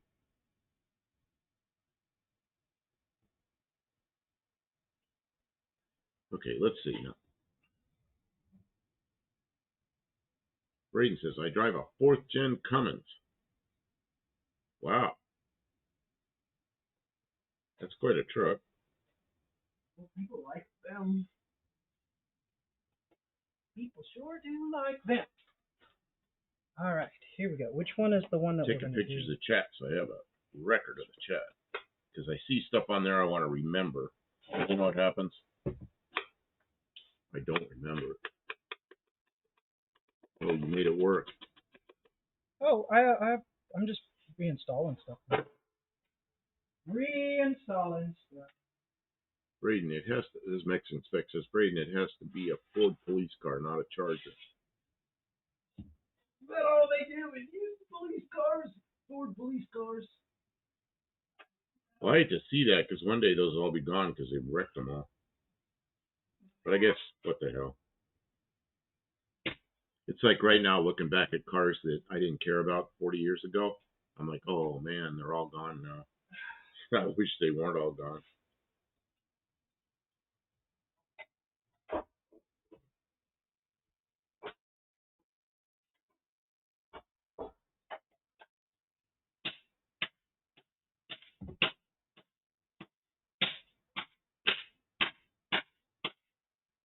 Stray bullet. If only it was that easy, Braden. I have a Mercury all ready to go, but Cletus won't invite me. You have to be somebody. So you have to be somebody. Yeah, I guess that's an invitational. Yeah, it ain't quite that simple, Mr. Del Campo. You gotta be somebody famous. So you gotta. See, Braden, here's another thing. You go to all these tracks and everything where they have all these events. See if you can talk to the people there, and see. Hey, if I can get like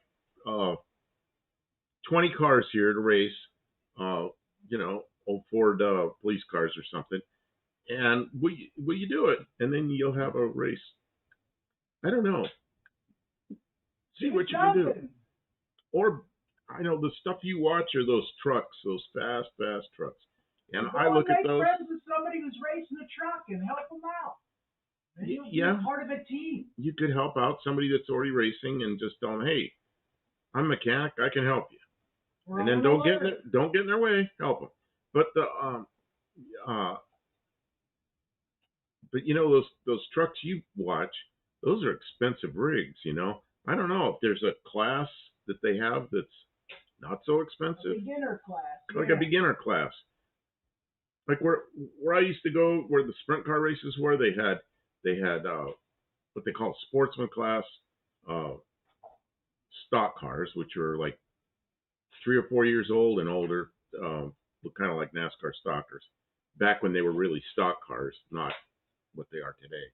They were actually stock cars with a cage and welded doors shut. And then they had one called the novice class, and the novice class had to be inline 6-cylinders and had to have a very simple cage. It's basically a braced up roll bar in it, and there were some rules, but it was an inexpensive place to start. And if you won the points that year, you had to step up to the sportsman class. But if not, you could race the novice class every year, and it was a pretty interesting event. And so every week there were novice races. It might be something like that with those cars. I don't know. Off-road racing is fine, he says. My grandpa knows a fabricator. But I mean, I can't ever get into a truck. I wish I had that kind of money. Yeah, that's what I mean. It's really expensive stuff.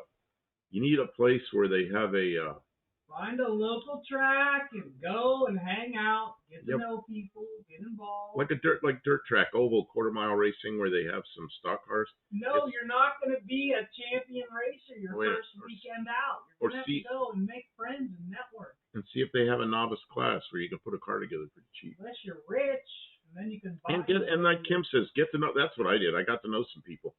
What I learned was, and I I got on a pit crew right away because nobody wants to do that. And I found out that while all the races were going on, I was in this wet dirt, almost mud, clay like, underneath the car, changing transmissions, changing clutches, fixing U joints. That was my job instead of watching races. I got sick of it real quick. So I just wish I would have gotten into drag racing earlier because drag racing, you can. It's like Uncle Tony says. Uh, what's his sticker say? Build anything, race everything. What is it? Build anything. Oh, build anything, race everything. Mexican Spec says, Buff, his truck is the tow rig. Oh, okay. That's pretty cool. That's a good way to make some friends. Yeah, and you know everybody. Yep. Don't break anybody's car. Do a good job. Then they like you. Yeah. So I've had tow rigs at racetracks. Hurt car. That's not good. Yeah. Let people know.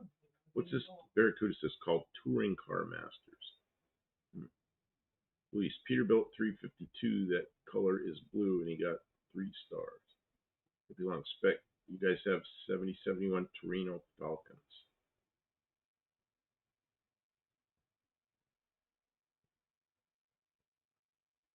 Luis says scene of movie Road Rags Go Wild. There's a cameo car. Is a 79 Toyota truck. Was stuck. It's not working in those bushes. And we have commercials coming that I didn't click out of. Sorry about that. Oh, jeez. Oh, or a demo derby. Yeah, I don't know. I guess. Find yourself an old police car. Well, I got 2 nice clean servos now. They're reassembled. If you want to know, the Falcon turned into the 1970 Maverick. For 2 or 3 years, they had the Falcon emblem on the back of the Maverick there. Oh, yeah, I forgot about that. Didn't they all? I asked you this before, and I don't remember the answer, so you probably get mad because I don't remember Mexican Spec. But wasn't there a Maverick, a Shelby Maverick? Had different taillights and little spoiler and 302 or something. Hippie Long, Chemical Guys ad. 2 points. 2 points, Kim says. And Buddy Carfano says Planet Fitness ad. 2 points. 2 points. What are Chemical Guys? Chemical Guy ad. I don't know what that is. Well, what is it? Hippie Long, that's out in California in the Central Valley. What is that? Is that fertilizer or something? I don't know what that is.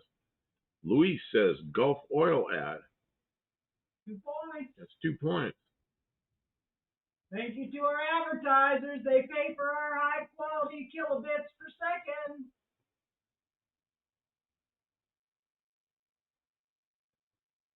Internet ain't cheap. Stray Bullet says they had the Grabber Maverick. Mexican Spec. Yes, there was a Shelby Maverick, but I've never seen one offered. Okay, yeah, because I thought about that.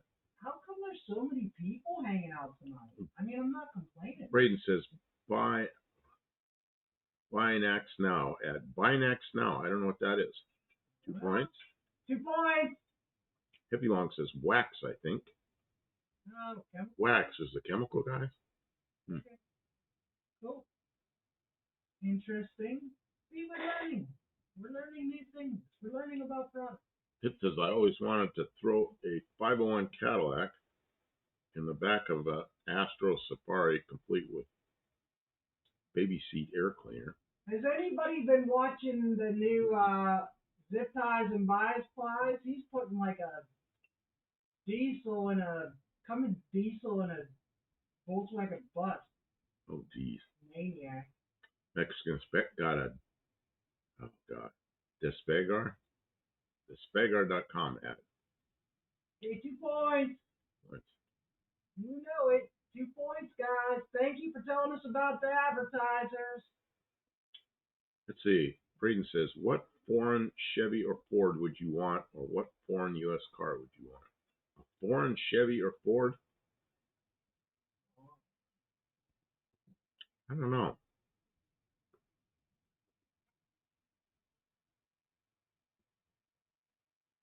I was just talking about the Ford Taunus on the last live.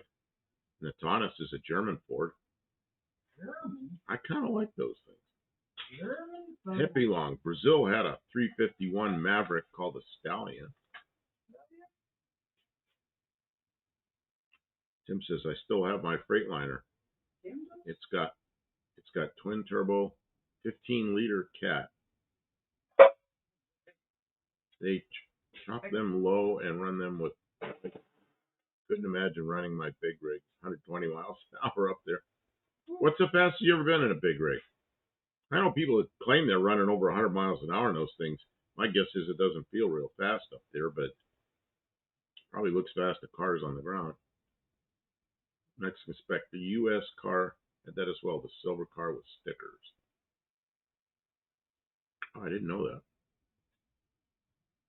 Mexican spec, you remember, I think it was 1972, there was a paint job that came on just about every Ford product. It was white, then it had a little red stripe and a big fat blue stripe down below, and I don't remember what they call them. That's what's at the bottom, honestly. Oh, that's yuck. I mean, but considering Caca. what it's been through, that's not too much caca. That's the transmission pan. No, what pan is that? That's the transmission pan. Okay, it just looks huge. I mean, all things considered, that's all the gunk that was in there. I think that's pretty good, actually. I mean, it is nasty, nasty gunk, but like, considering what it's been through, it may yet survive. I think we're gonna have to take the transfer case out of it and take the Mexican spec governor deserves of it. 5 points for that. What did he figure out? He says Sprint was the name of those bucks. Nobody knows that. I know it because I knew a guy that Okay. had one, but I couldn't think of what it was. Mexican Specs, you get 5 points. That is Man. yeah, Sprint Pinto, Sprint Maverick, Sprint Mustang. The friend I had was a Mustang. He had and it wasn't a fastback. I know they had fastbacks. It was a Mustang Coupe, and it was a Sprint. And that was a sharp looking car, and the interior had that red, white, and blue interior. It was, man, I love the way that car looked, but never had one. But I went and I looked not too long ago, and I saw pictures of all of them. Yeah, Mexican spec. I said nobody knows that. Well, you know it, and I know it, and there's probably somebody else out there that knows it. But I would bet most people in here don't even know what we're talking about. Wash this out. Pitt says Pantera was a 4-valve Cleveland. No, it was not. It was a Cleveland. Oh, you know, that's the foreign Ford I want. The predecessor to the Pantera, which was the Mangusta. Mangusta had a 302. 302 and a Hewland 5-speed. And the Pantera had a 351 Cleveland and a ZF 5-speed. The Pantera was a much better car. But man, that Mangusta, what a great looking car that was. Buddy Carafano says, any metal shavings in the pan? I didn't see any. Most of what was in there was water, so it's goop. This thing was somebody probably drove it in the mud and underwater and everything.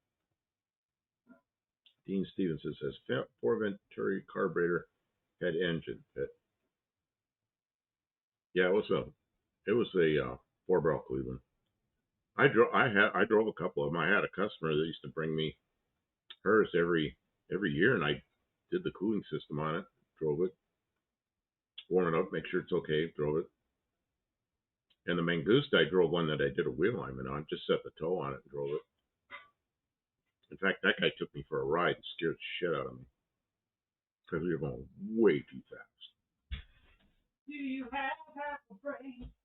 We were going over 130 miles an hour, and he let off of it. And he goes, this thing doesn't want to slow down. And we were just downhill a little bit.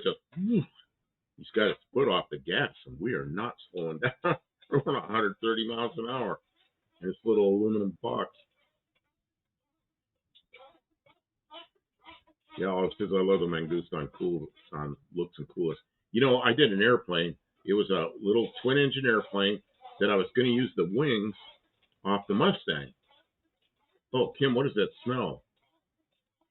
nasty gasoline that came from Sean O'Brien. That's Sean O'Brien's gasoline. Okay, yeah, that's a terrible smell, but it's cleaning. So, Yeah. oh God, that's a weird smell. Yeah. He had that in his gas tank, and that car wouldn't run with shit. Run right. And we pumped it into our can because we didn't have anywhere else to put it. And now we're using. Here it is, over a year later, we're still using it for cleaning solid. Can't get away. He put new gas in that car. It just took off. I'm trying to remember what I was saying. I got off. Oh, Luis has got to go. Okay. Take care. Thanks for being here. Braden wants to know how the Spitfire's coming on. The Spitfire is kind of scheduled as a wintertime project. It's sitting right outside. The motor's sitting out there. And there's a big box of fresh parts, all the rubber parts that were bad, all the brake line parts, it's all in a box, ready to go. When the weather changes, honestly, we got to get this out. We got to fix the window in his car so it'll go up and down again, and then maybe we'll move the Spitfire in. Hopefully by then it's not super cold yet, but we'll be ready for it. Mexican fixes are a lot of Spirit of 76 cars made from Chevrolet and other companies, red, white, and blue. Yeah, but those Sprint cars from Ford, I think, were all in 72, right? I think. I mean, all you got to do is go to Google Images and look up 72 Ford Mustang Sprint or Maverick Sprint, whatever.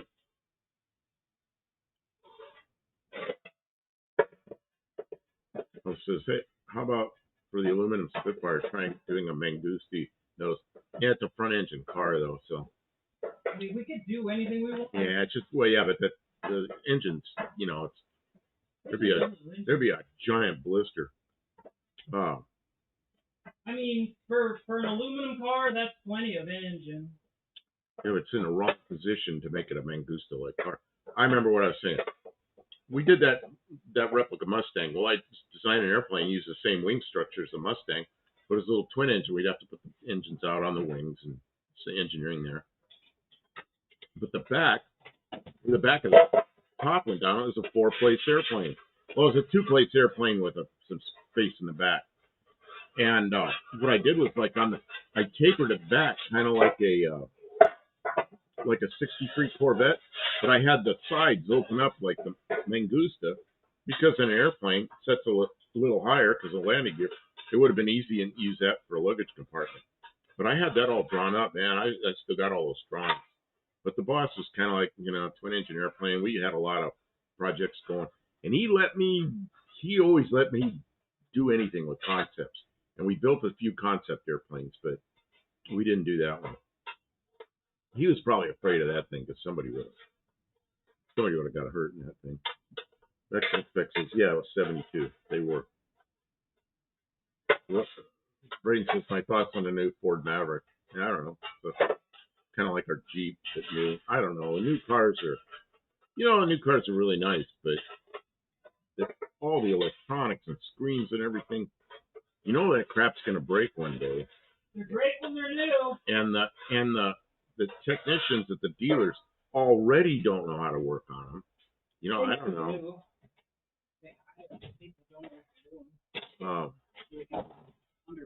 Straight Bullock, I could keep up with any K series in a decent Fiesta.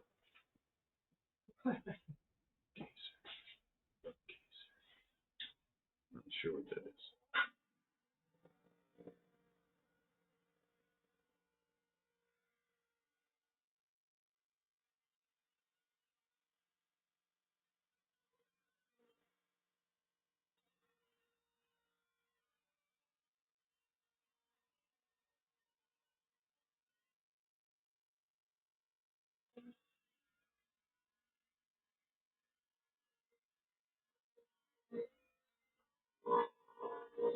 Noise! I can't talk over the noise.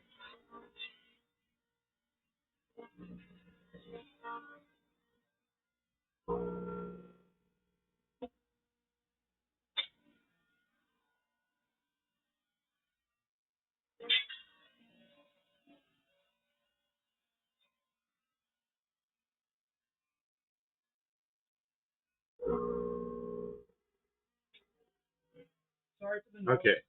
Braden says, whenever you drive a Toyota Prius, you know what? The last time I was in Oregon, when was that? Like end of 22, beginning of 23, somewhere in there. I flew out there, which is, I usually don't do that. I usually drive. I flew out there so the company rented me a car, and I got a Prius. Sure. So I was getting a Prius, and the guy says, I said, what do you got for me? He goes, a Prius. I said, what else do you have? He goes, that's all I have. You got to take it. And I said, all right.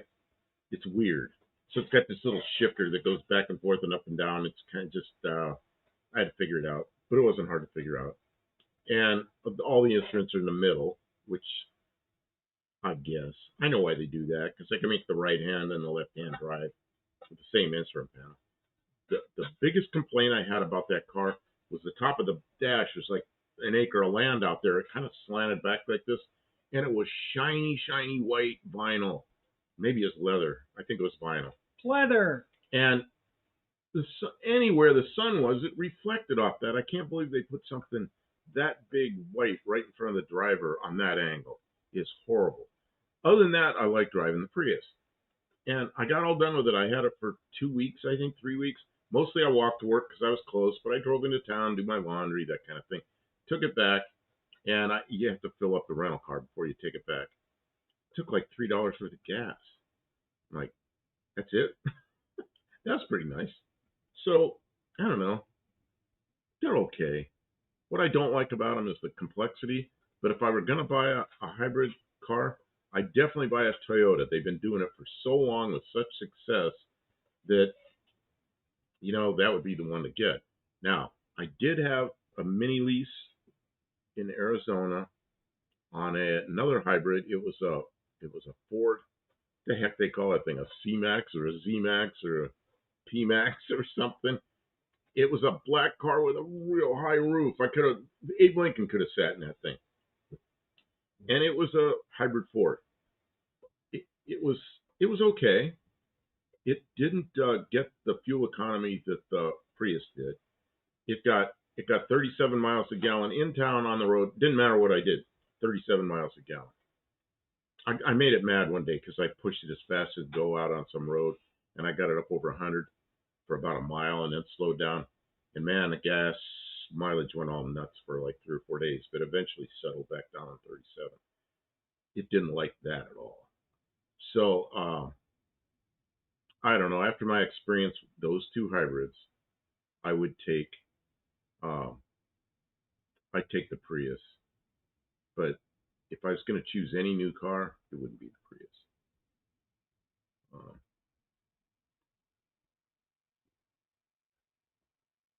Tim says you need some autographs on your Unnamed Nationals banner. Yeah, we got them. We never took it with us. We got them on the side of our van instead. Yeah, we did that here. 2 years ago, we had everybody sign the side of the van. So. Welcome back, Mo Parquet. Barracuda asks about your Valiant, Buff. The Valiant's in the list of things to do. Tell him what year and model and everything about it. Oh, he's asking if I own one. Yeah, it's a 72 4-door.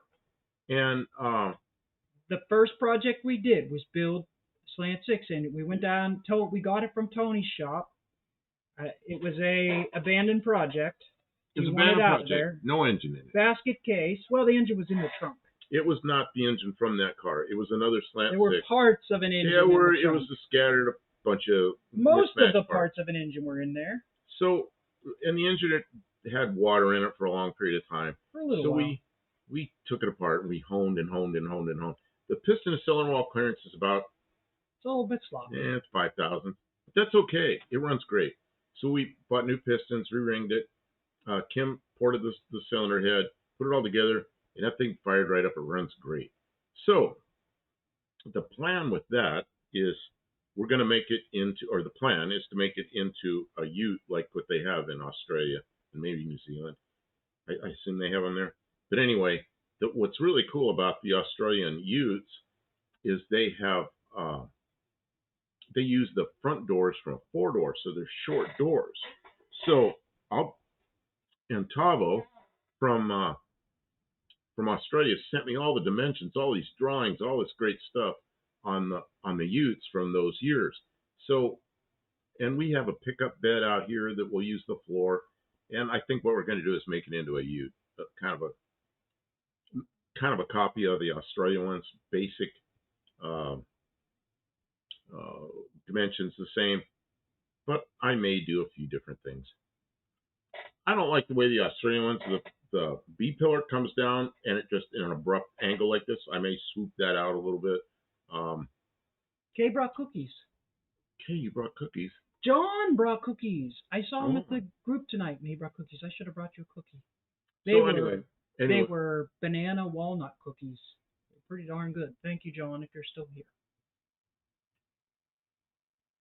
Anybody who's watching and unable to comment gets 2 points. Thanks for being here, even though you're not here. Anybody who's watching on the replay and you've watched this much of the replay, you get 2 points. And anybody who has premium, so they don't get advertisements the whole time, but they're paying money to watch us, you get 4 points. Thanks for doing that. We appreciate your support. Okay, back to chat. Sorry about that. Okay, where are we at? Mopar Cave figured out what's wrong with the dipstick. You might do, if you can get it up on ramps, it'll be easier to get at the transmission dipstick, but you'll probably have to wait until the exhaust cools down. Boy, I'm glad we're doing this transmission stuff before I put the exhaust on this, because guess where the exhaust is? It's right in front of all this stuff that I'm doing. Right under it. So yeah, it had to be done now before I put the exhaust on, so it works out. I need you to weld up that hole and make a drain, devise a drain. And how did that nice round hole end up in the pan of the right in the bottom transmission? Because I was laying under the thing in the outside in the dirt with bugs and spiders and mosquitoes, and I needed to get that crummy old fluid out of here. And the last thing I want to do is take all these bolts out and then have it spill all over me. So I just quickly zapped a hole in there and let it drain. It says my comments are impaired. Do I get extra points? I was just going to read his, the chicken tariff. I'm not sure what's the chicken tariffs. I know chicken tax. I remember what that was. That was this thing with pickups and chickens or something years ago. Let's see. And Mexican Spec says, "Are we done? Are we done?" Yeah, this is done. Truck's done. Done. Ready to go. Perfect. Right. Put it on your site. It is not a 44H. It's a A4LD, but it's pretty close to a R44. It's 1 year before that transmission. Adjust the bands. I will have to look up how to adjust the bands, but I could do that. It's just, I think it needs, I don't think it needs a band adjustment, although it's probably good to do that. I think what it needs is the governor taken apart and cleaned. I think it's probably stuck. And to do that, you have to take the drive shafts out and the transfer case out to get to the governor. It's in the tail shaft housing. So, but before we do that, I'm not going to take it more apart. I'm going to put the valve body back together and reassemble the whole thing. Mexican Spec says, speaking of spiders, I looked under my desk for mosquitoes and saw a spider that's about 2 inches across peeking out at me from behind the furniture I sit at. I hope she isn't hungry. Maybe she is, and maybe that's why you didn't find any mosquitoes. She's been eating them. Very kudos. Who supplies quality Slant 6 engine parts in America? Yeah, it's a Slant 6. It sure is. And Kim's a Slant 6. We've been doing a lot of Slant 6s in the last year. One of the best places to get Slant 6 engine parts is eBay. New, old stock stuff. But it really depends on what parts you're looking for. And you might do some research on slant6.org. There's a lot of people there who have been working on Slant 6s for decades, and they sort of keep track of where the good and bad is. So we got a perfect round hole in this pan. That's because I drilled the hole. Because I wanted you to say that. I drilled a hole. I said it last time I explained it. So what are we going to do? You're going to clean the chips off the inside, and then I'm going to just braze that shut? Well, I want you to braze a nut on there, or a flange or something, so I can put because I don't want to have to, if I need to drain it again, it might need another flush and fill after being full of water. I'm going to start sneezing first. So, you make the hole bigger. Yeah, I can. You know, make the hole bigger. Make a nut fit in there that's the proper size that you can put a plug in there, which you're probably going to want to use a pipe, or you're going to want to put a bolt with a gasket on it. That's a good question. You have choices to make. So All right. get me the right stuff and make the hole bigger so it'll drain quickly instead of that little piss hole. Just because it's my vehicle, I can do all the work. And then I'll Raise it on there. I'll brace it on. Sure, I'll do that. Because I can weld it. Yeah, but well, if you flow some nice brass on there, it'll never break. It'll never come off, and it won't leak. If you weld it, what'll happen. You'll find a leak later. It is fun to see Mo Parquet. She's got such big energy about her car. Energy. Yeah. She hasn't been beat down by these junky old cars and their problems. She hasn't been in it long enough that every time you look at something, it's broken. Oh man, we're suckers. We buy all this old junk. Like Kim says, everything we have is junk. I should just spend. But you know what? It's more and more stuff isn't junk. Well, that's because I've been working on it. You've been working on it. But if I would have just saved my money, I could have just bought better stuff to begin with. Maybe. If I wasn't such a sucker. People were like, well, it needs a lot of work. And I'm like, I know. I'm going to do all the work. And then I have to do all the work. I don't know what I'm thinking. Crazy. So I wish I still had the flanges like from the radiator shop, but I don't. I know I had a bunch of them. I don't know what happened. Mexican Spec says we have to remind Kim to always wear a seatbelt for when the Bronco eventually flips over. Hey, I'm not flipping over the Bronco.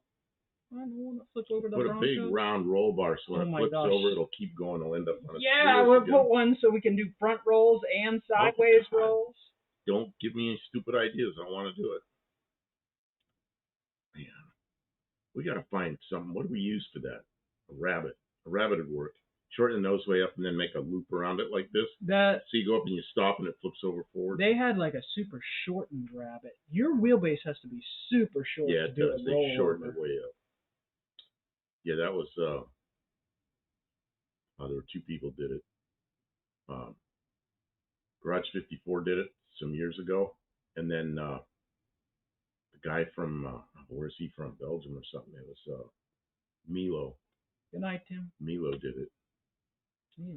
Milo, a guy from Europe, did a Ford flip thing. Yeah, I remember. It was fun. We should do some kind of fun car like that.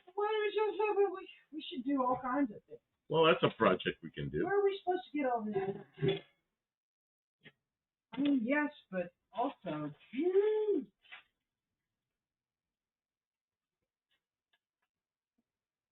there should be a sticker to help her cheat. Oh, it says something about it. Okay, whatever. Kim's looking for stuff.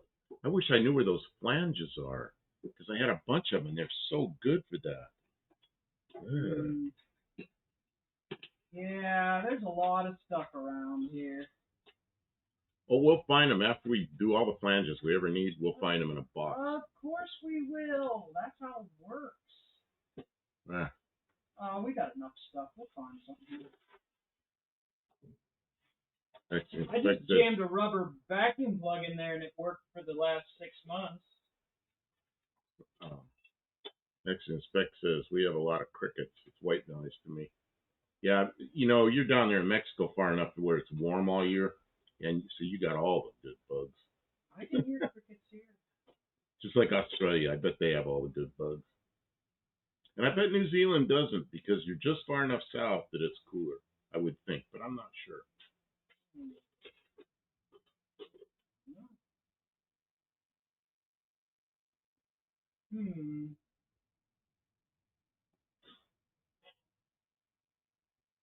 Yeah, I don't know. Right? Just get a truck pan needs to be redone. I didn't trust it. Oh, trunk pan. I read that wrong. That's Mopar K. I read it. Mopar who? K. Oh, the trunk pan? Trunk pan. How bad is it, Kay? You wouldn't believe how bad they get before a lot of people fix them. You might. Mexican Spec says the crickets reproduce in the dog's room. The dog has a room. Dog's doing better than me. Yeah, my new kitties are bug ninjas. Kittens are fun, aren't they?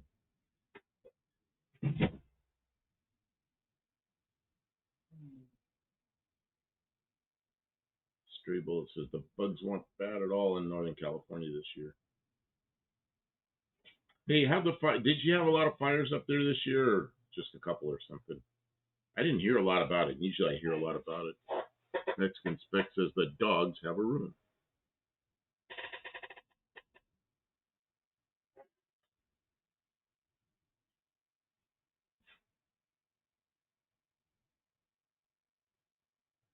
Yeah, I had cats here though. Our frog population went way down, and I don't really want that to happen. I like the frogs here because they eat the bugs.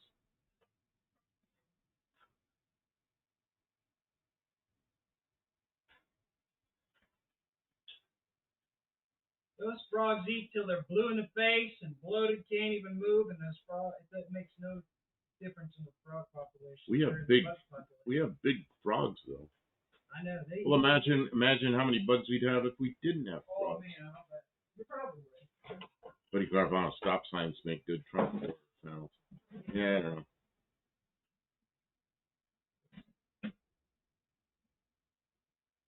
Well, Parquet says Paul loves A bodies, and I do too. Nothing else like an A body frame with that suspension. Pretty good.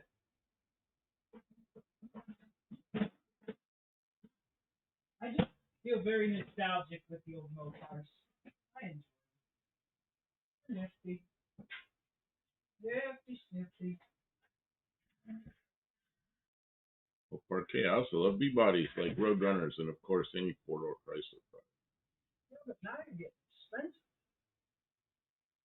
I had a couple of four doors I liked. I had a '72 Polara four door. I really liked that thing, but I sold it back when it was worth some money. Bought it cheap and sold it. Well, it had a broken engine, and I fixed it and drove it around for quite a while and sold it. But I liked the car.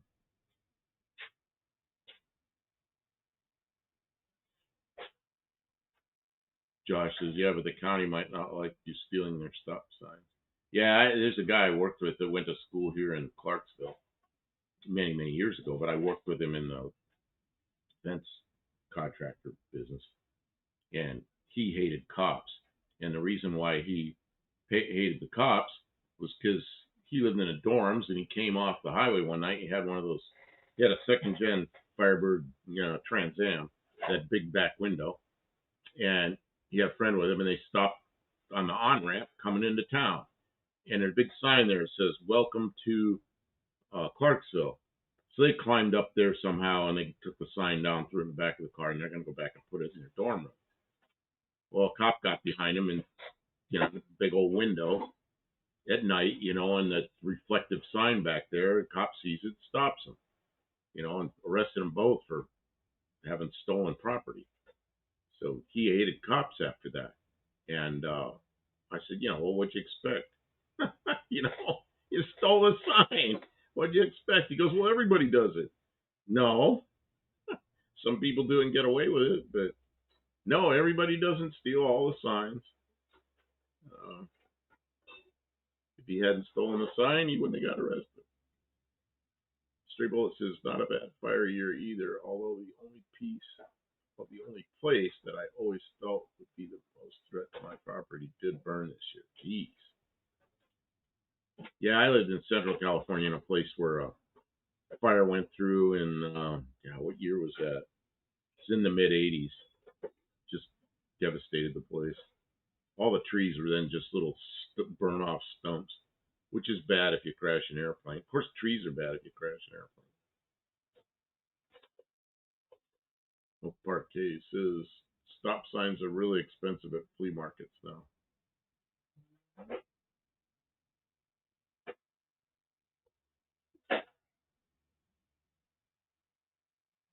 How can they sell a stolen sign? They don't get caught.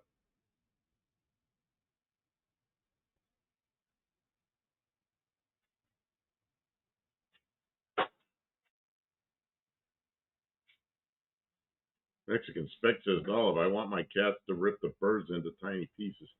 My cats used to just bring me a bird that was almost whole, dead, and give it to me. Like, thanks. Oh, that's nice. I give them food. I guess maybe they think they're giving me food. I don't know. They brought me a gift. It's a gift. Yeah. Did it, many cats do that. My sister had a cat when she was a teenager. We used to find dead birds on the doorstep. Like, thanks. So that's not a very big hole, but I guess. Well, the hole, I guess you can drain trans fluid through there. It might You don't drain. You're not supposed to drain your trans fluid every week or anything. No, but that'd take a week. It's better than taking the thing off and having it fall, hit you in the face.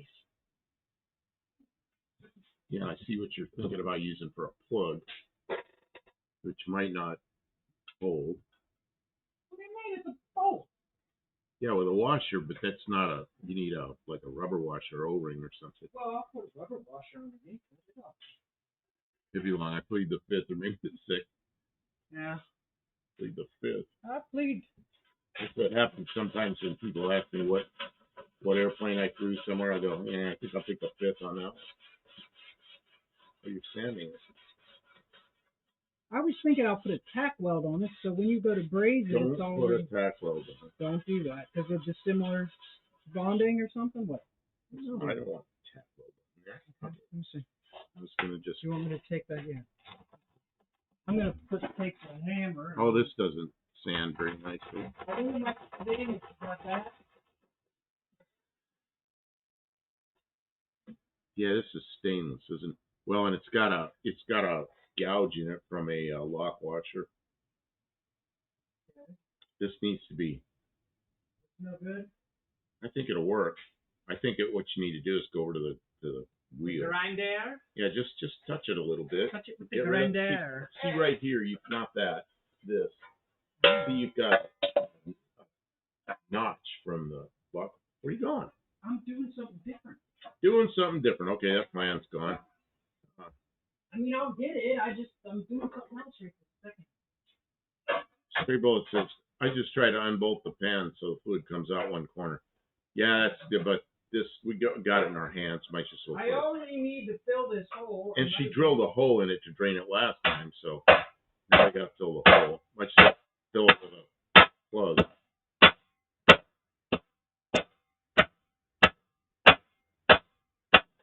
Hippie Long asks, we have lightning bugs. Yeah. What's the question? We have lightning bugs. Yeah, they're all over the place. When you hit them on the windshield, they sit there and they glow for a minute. Well, they fly out in the road like dummies.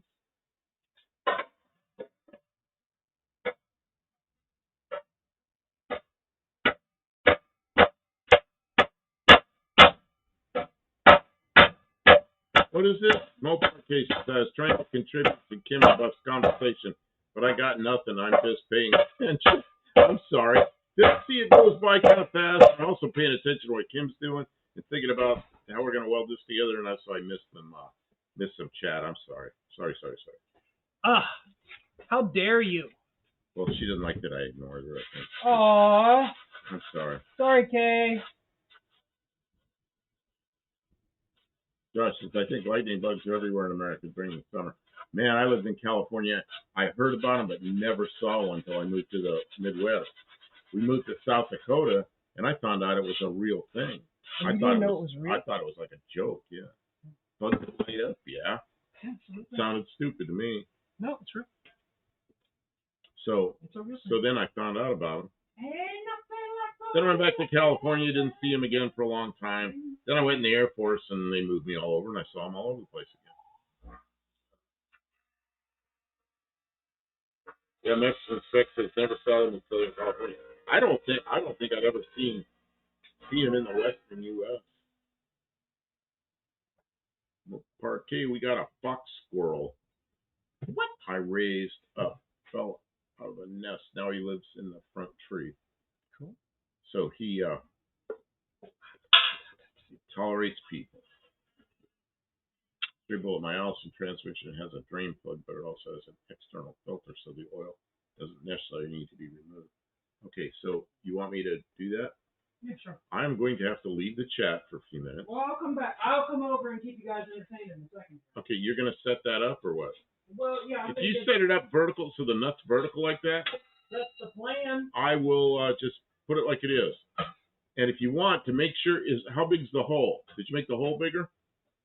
No, but I can drill it from the back once you've got. Well, I'm thinking you drill it now. We can stick a bolt through there, which will hold the nut in place. And the bolt just has to hang in there.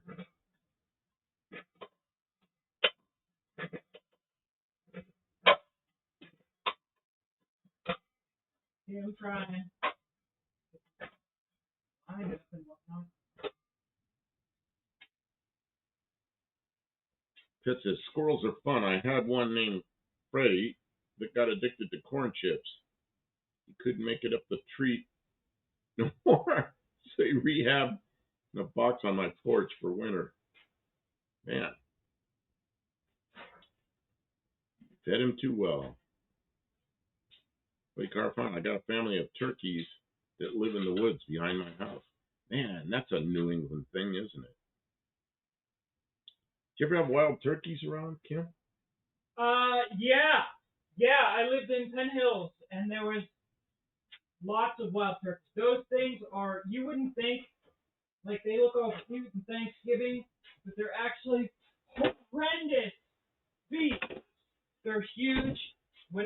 Like they have like 6-foot wingspans, so they come up at you like this, and they've got these big, hideous gobbler things on them, and they're bald. They are, honestly, they are hideous monsters.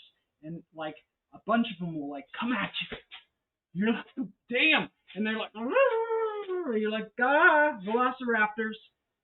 They look delicious. They look delicious. I saw that. They don't taste as good when they're wild. They eat a lot of tree bark and stuff. They're very gamey. The ones that they breed in captivity are much more tenderer. You like turkey too, don't you? I do. She buys ground turkey and ground beef and mixes it, or we just eat the ground turkey. Yeah, both. All right, go ahead and see what you can find over there. I guess I gotta get you gas. Get my gas and all. I gotta get the gas. You know what? Well, nobody's gonna pay attention to the chat for a minute. I'm gonna take a quick break before I do your. All right.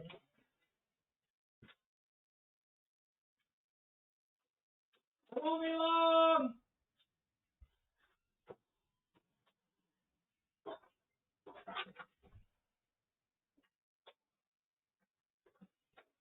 I gotta get all this stuff, or else I'll be mad. Trying to find it. It'll be my fault because I put it away someplace hidden. Put it away someplace safe where it'll be never. Do that all the time. He's gonna want his stuff. This stuff. Good. Or will. I got John's chainsaw here. Supposed to fix that someday. Okay, I'm coming back now. Sorry, chat. Sorry, everybody.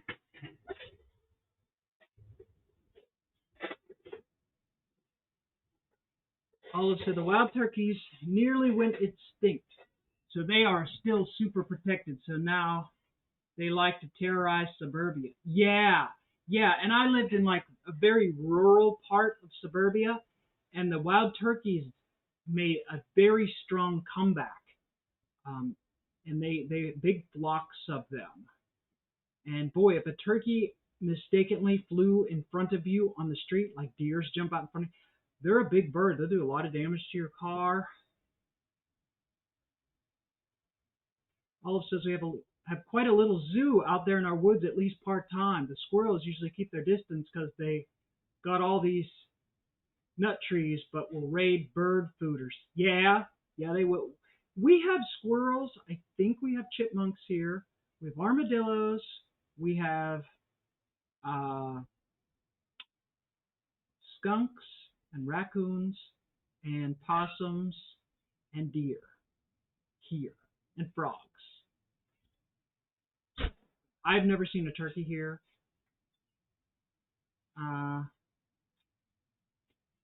The wild ones don't have all that breast meat like the domestic breeds. Yeah, they're more of a wild breed. They're not quite as turkey dinner. But if you know how to cook them, I think you have to like soak the meat and stuff like that. If you know how to cook them, they'll come out pretty good. You know. Damn, I don't like this setup. All right.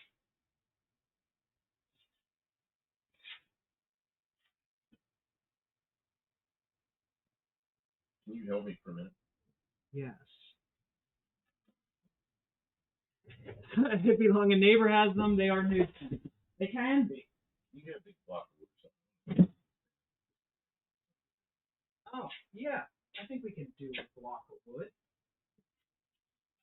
Yeah, that's the right block. I think that might do it. Yeah, that is. Let's go the other direction. Flip it up. No. Oh, yeah, okay. Oh, up. Yeah, flip it up. Up. Oh, that's perfect. That's it. Okay. It'll flow nice. You can Okay, I got this. And then I think your rods are in the. There's one sticking out over there. I don't know if that's a good one. And then there's some container in here. This is the right. I think it's one of these. Okay. I'll take care of this. You know Okay. what you're gonna do. And I'll... Buffed up Campo's putting in the work. Thank you for fixing my transmission pan.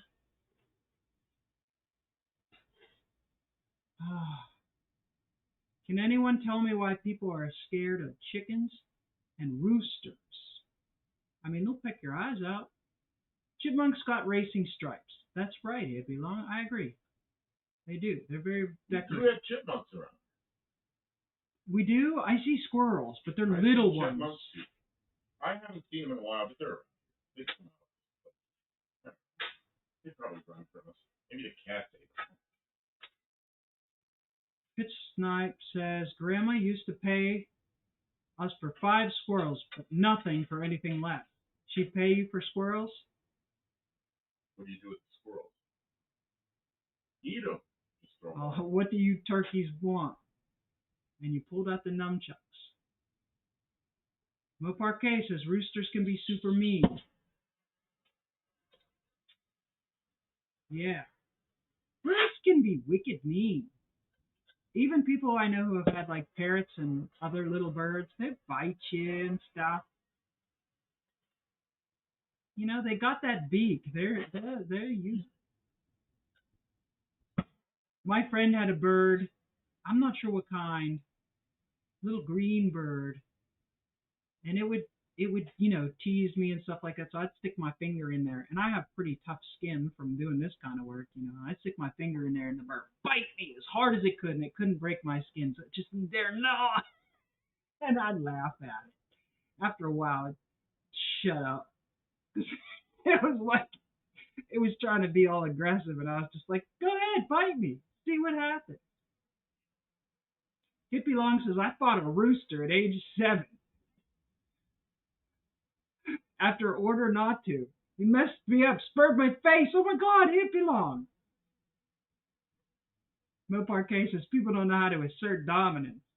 It works in some situations. They can be aggressive and they're kind of filthy.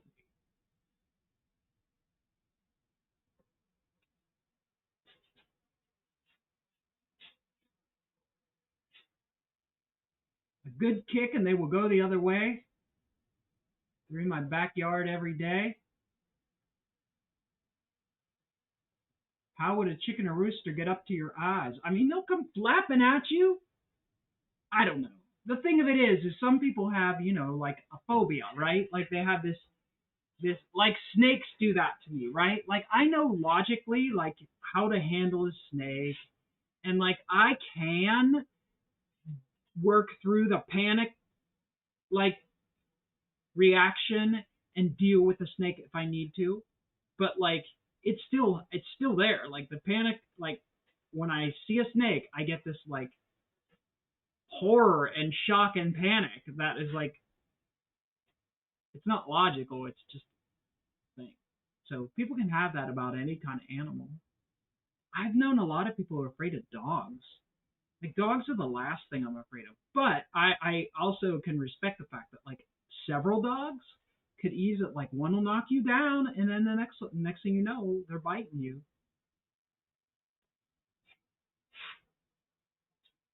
Oh no, snakes! We had a snake in the house. Mo Parquet, check back up last year or something.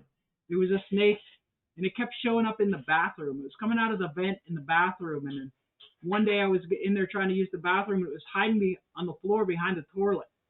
I just about jumped out of my shoes.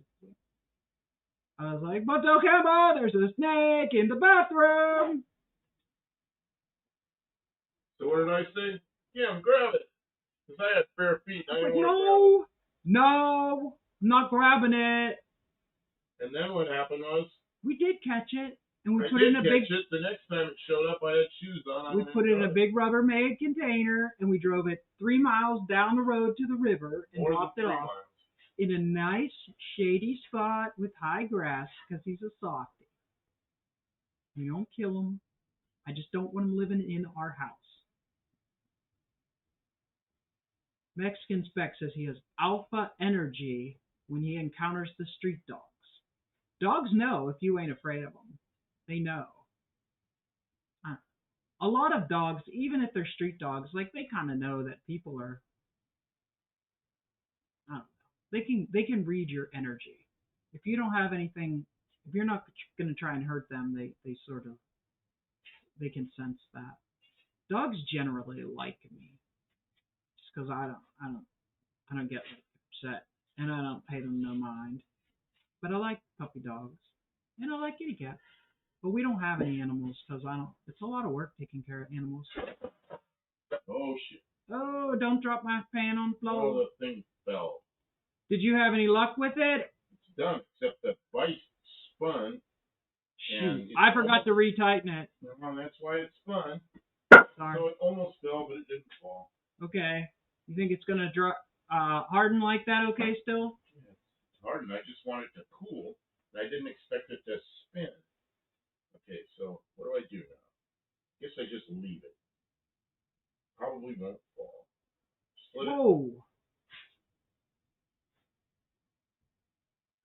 Oh yeah, frightened at a young age, or bitten. Yeah, that would leave you scarred and terrified. And yeah, here they come to snuff the rooster.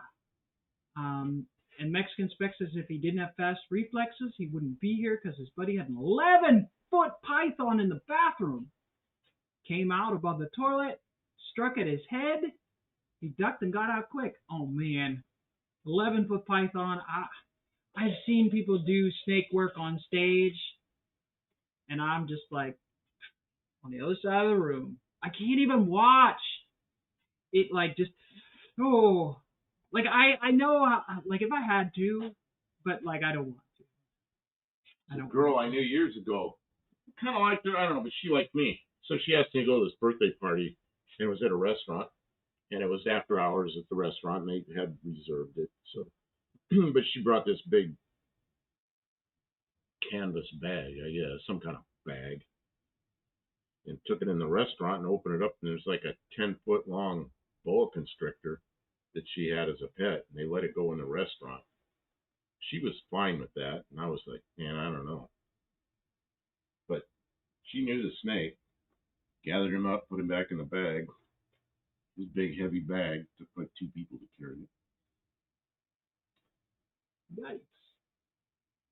Man, I forgot all about that you were talking. Y'all are wild. Mexican Spec is more alpha now. The snake's nose not to mess with. Barracuda says the only animals to fear in New Zealand are as if you go in the ocean.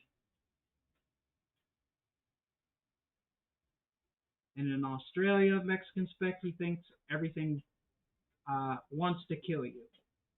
Australia, I've heard that about Australia. They have all the weird animals in the world. Yeah, they have all the crazy animals and all the like worst, most poisonous, most dangerous. Yeah. Careful, or dingoes will take your baby. Boas are nicer than python. What is that? Dingo's just a dog in Australia, or is it like a wild dog? I think it's like an Australian hyena. Oh, so they're not really like dogs? I mean, hyenas and dogs are sort of similar, aren't they? I mean, they got 4 legs. I don't know. We have 4 legs. No, we don't. I don't have 4 legs. We have 2 hands. These aren't legs, Three are they? legs. Jeez. These aren't. Koalas have syphilis. Really, Pitsnipe? Maybe. All of them? Or they can have it. Who gave them syphilis? What are you guys doing down there? Jeez. Did you see that, Kim? I was 10 years old when the snake struck down at me. I did see you say that. That's crazy. That must have been kind of scary. That ain't right. Why? Who leaves a 11-foot snake in the house with a 10-year-old kid? What the heck, Mexican spec? That's child abuse. Who did the snake belong to? Or did it just get in there? Let's see here. Wild dog. A friend that I grew up with had a dingo. Oh, it is a wild dog? Yeah, they're kind of like normal dogs, really. Yeah, that's what I thought. I thought it was just a breed of dog, but I wasn't sure. Oh, okay. Isn't there a band called Dingoes Ate My Baby? I think there is, for real. There's a stink bug over there. I think it just bounced off your head and went and landed over there on the light. Good thing you didn't stay on my head. Okay. We have a project over there that's probably not cool enough yet. Yeah, I think I'm going to shorten this bolt and get like a rubber washer and put a rubber washer on it, and that should seal it up because it's not pressurized. You need a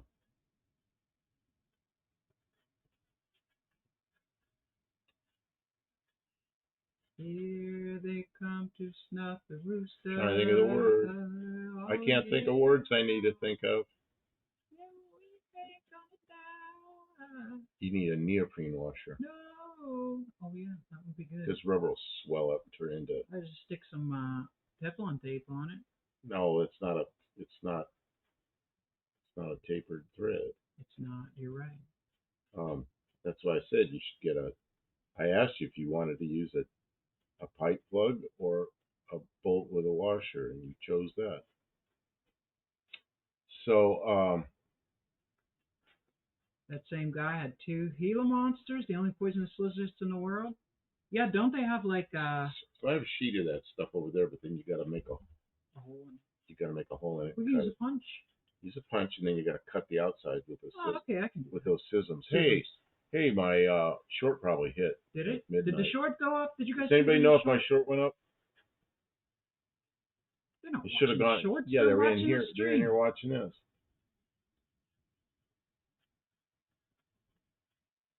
Wow. 8 piranha. Piranhas are cool, I guess. Yikes. Piranhas are cool in a tank to look at, but I don't think I would want to. Does anybody remember that scene? What movie? I'll give somebody points. What was the scene where William Shatner sticks his head in the piranha tank? Does anybody remember the movie? I don't even know about that. It's a comedy movie of some kind. Does anybody remember that movie?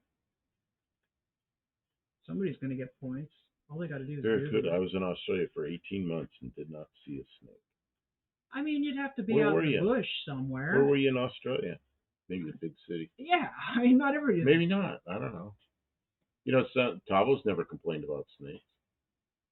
He's out not in the city. He's not in the city. Pitsnipe says he got gas station Southern Comfort 100 proof on the way home tonight. Disregard all further transmission. That's a Southern Comfort. Put the keyboard down and slowly back away. You ever drink Southern Comfort? Of course, that would have been a long time ago. Does it taste a lot like strong cough medicine? To me, it's just like it's not. Yeah. It's not like a good tasting booze. No, it's like cough syrup. It's like cough syrup. You drinking that? You mixing it with something? Man. Oh, there is Tavo. Man, we said Tavo and he popped right in. We're talking about snakes in Australia, and Barracuda says he was in Australia for 18 months and never saw a snake. And I said, well, Tavo's never complained about snakes, but maybe Maybe you're just used to them, so you don't complain about them. Oh, koalas are big for China. That's their big thing.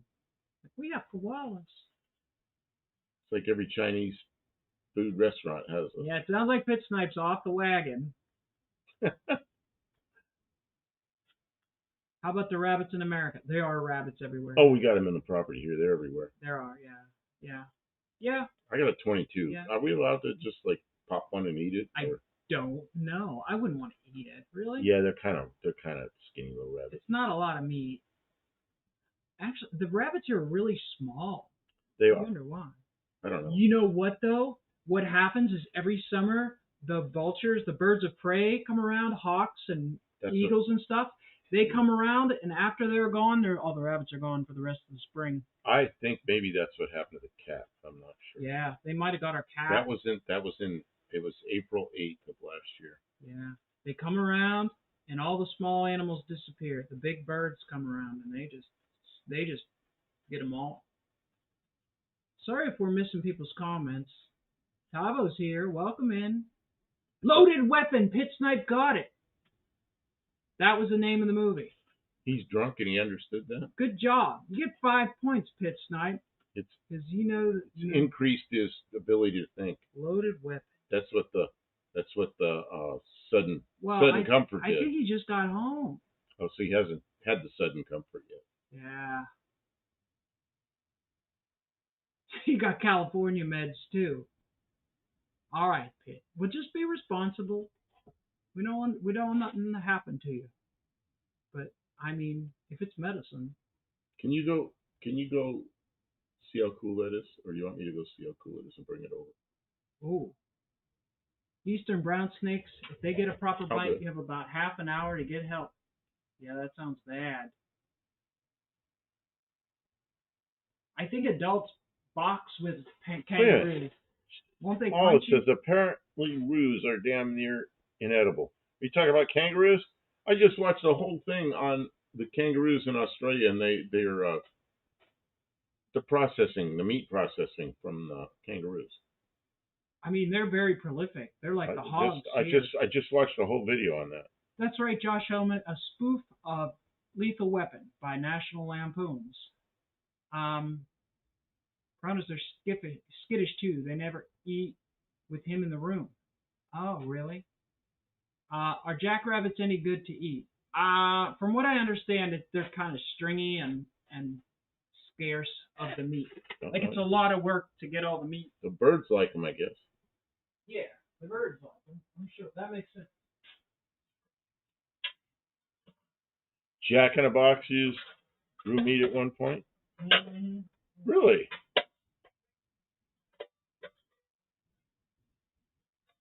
Is it cooled off? I guess it is. Yeah. Oh, it's really cooled off. You're handling it. It radiated on it, and I got the a big flat thing like that will radiate the heat off pretty quickly. I got the bullet out. Now I'm just gonna drill this hole out a little more. After I did that? Yeah, nice work. Check it out, guys. Flowed out there kind of nice, didn't it? Yeah, look, that's expertly brassed on there by the one and only Buff Del Campo. And I don't know if you should drill on the inside. I guess you could drill on the inside, which will also deburr it. Yeah. Yeah, as long as you don't dip it into the threads. No. If I hit the threads, I'll What is this? I've decided that I'm a Selena Gomez fan. I still ain't listened to her auto-tune crap music, but I'm a fan because people are awful to that poor girl. Why? What do they do to her? I don't know. I really don't know much about it. Yeah, she's just a Disney princess, but... Careful of that, because you're going to take the threads out of the middle. It's fine. It's fine. I can ruin it. We can phrase another one. Yeah, I'm just glad you do it again. Why do it right when you can do it twice? That's an excellent way to... Why do it right when you do it twice? Okay, I'm going to move this window over. Nobody sees it.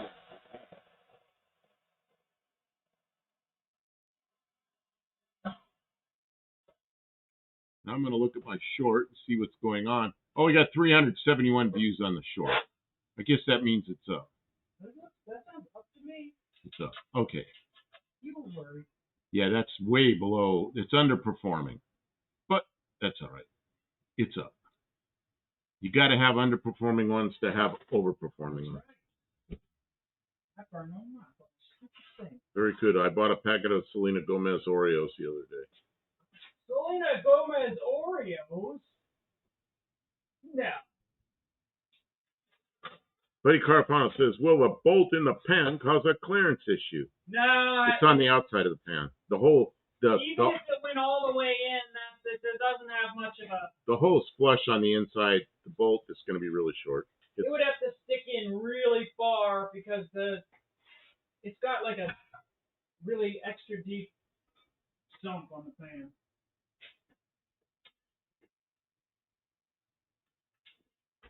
Drop bears.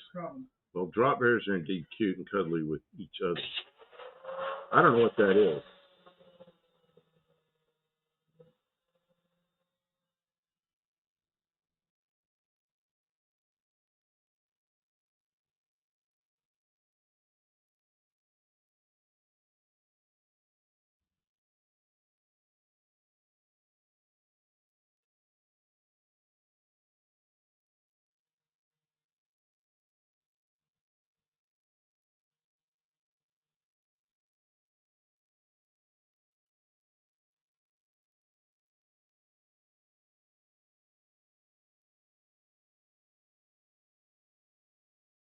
Noise.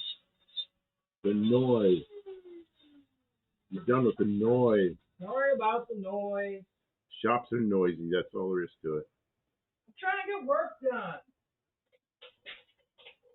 Been out here working for hours. We're talking about sloths. What was that movie with the police that were the rabbits and I don't remember what else. And they had to go to the DMV to get some information. They went in there and everybody in the DMV working in there was sloths. They go, oh no, they're all sloths. And they work like, kind of like DMV workers. They were like, oh. It is the funniest thing I ever saw. Yeah. I should find that because that's funny as hell. I forget. It was like zoo.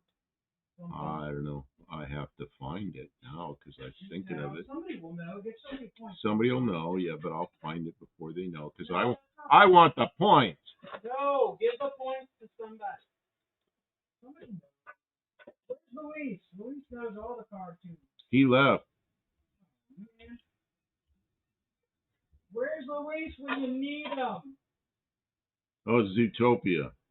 Zootopia, that's it. You get 4 points, because that wasn't as hard as lethal weapons. Yeah, you get 5. Did everybody say it? Everybody who says it gets points! Let's see, I got to turn this down. I put it on to see if this is the one I wanted to see. Oh yeah, this is it. DMD. Flash is the fast. I'm trying to find this. I'm gonna put a link up because it's so damn funny. They're all lost? Yeah, this is it. This is funny as hell. See, they're all gonna have to be entertained by sloths now. Real sloth. There, I put a link up to the sloths.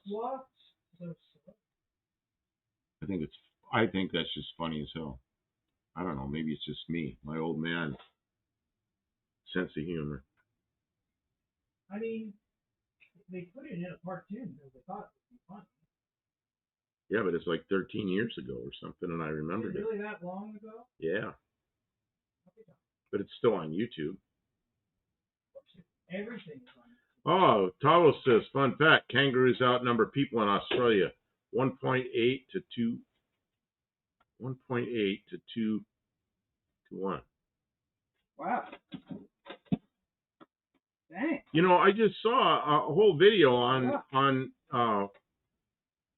the processing of kangaroo meat in Australia. I just watched like a half-hour long video on it.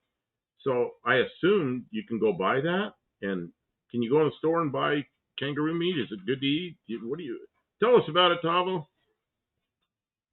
We're all here to learn about cars and kangaroo meat. Cars and kangaroos. That's a car channel, I think. Cars and kangaroos. Isn't that a car channel? I swear. Cars and kangaroos. But yeah, that Olive brings up something. She goes, titles can be a pain down here and stuff, but regular tag office. That's what they call it, a tag office. Anywhere in the South, they talk about tags. They mean your license plates. Anywhere else in the country, they think you're talking about the little sticker that goes on there when you say tag. They don't know what they're talking about. They know what you're talking about. They just See, like Carl out in Arizona, I was talking about tags. I said, yeah. He goes, yeah, it's a little thing on the license plate. I go, no, in the South, that means the whole license plate. He argues with me. No, it doesn't. That means a little tab, It's like, nope, that means the whole damn thing. You get a cop down south tells you something about your tag, he means the whole license plate.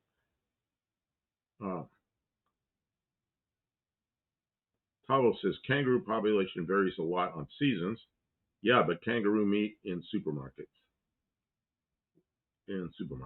That sounds like half a statement.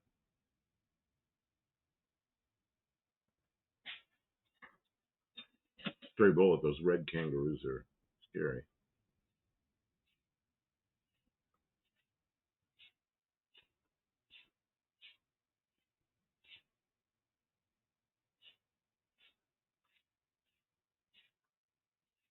How's it looking, Kim?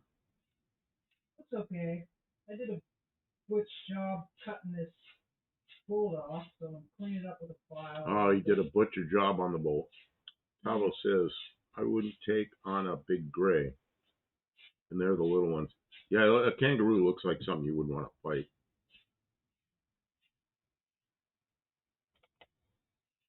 Make the bullfighters run away. Hey, Mexican Spec, have you ever been to a bullfight?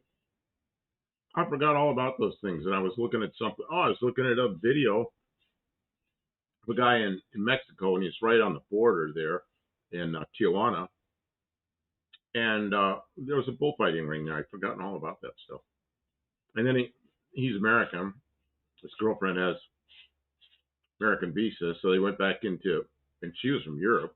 They went back into the U.S., and then they were right there on looking through the fence where they just were. But I've forgotten all about the bullfighting rings.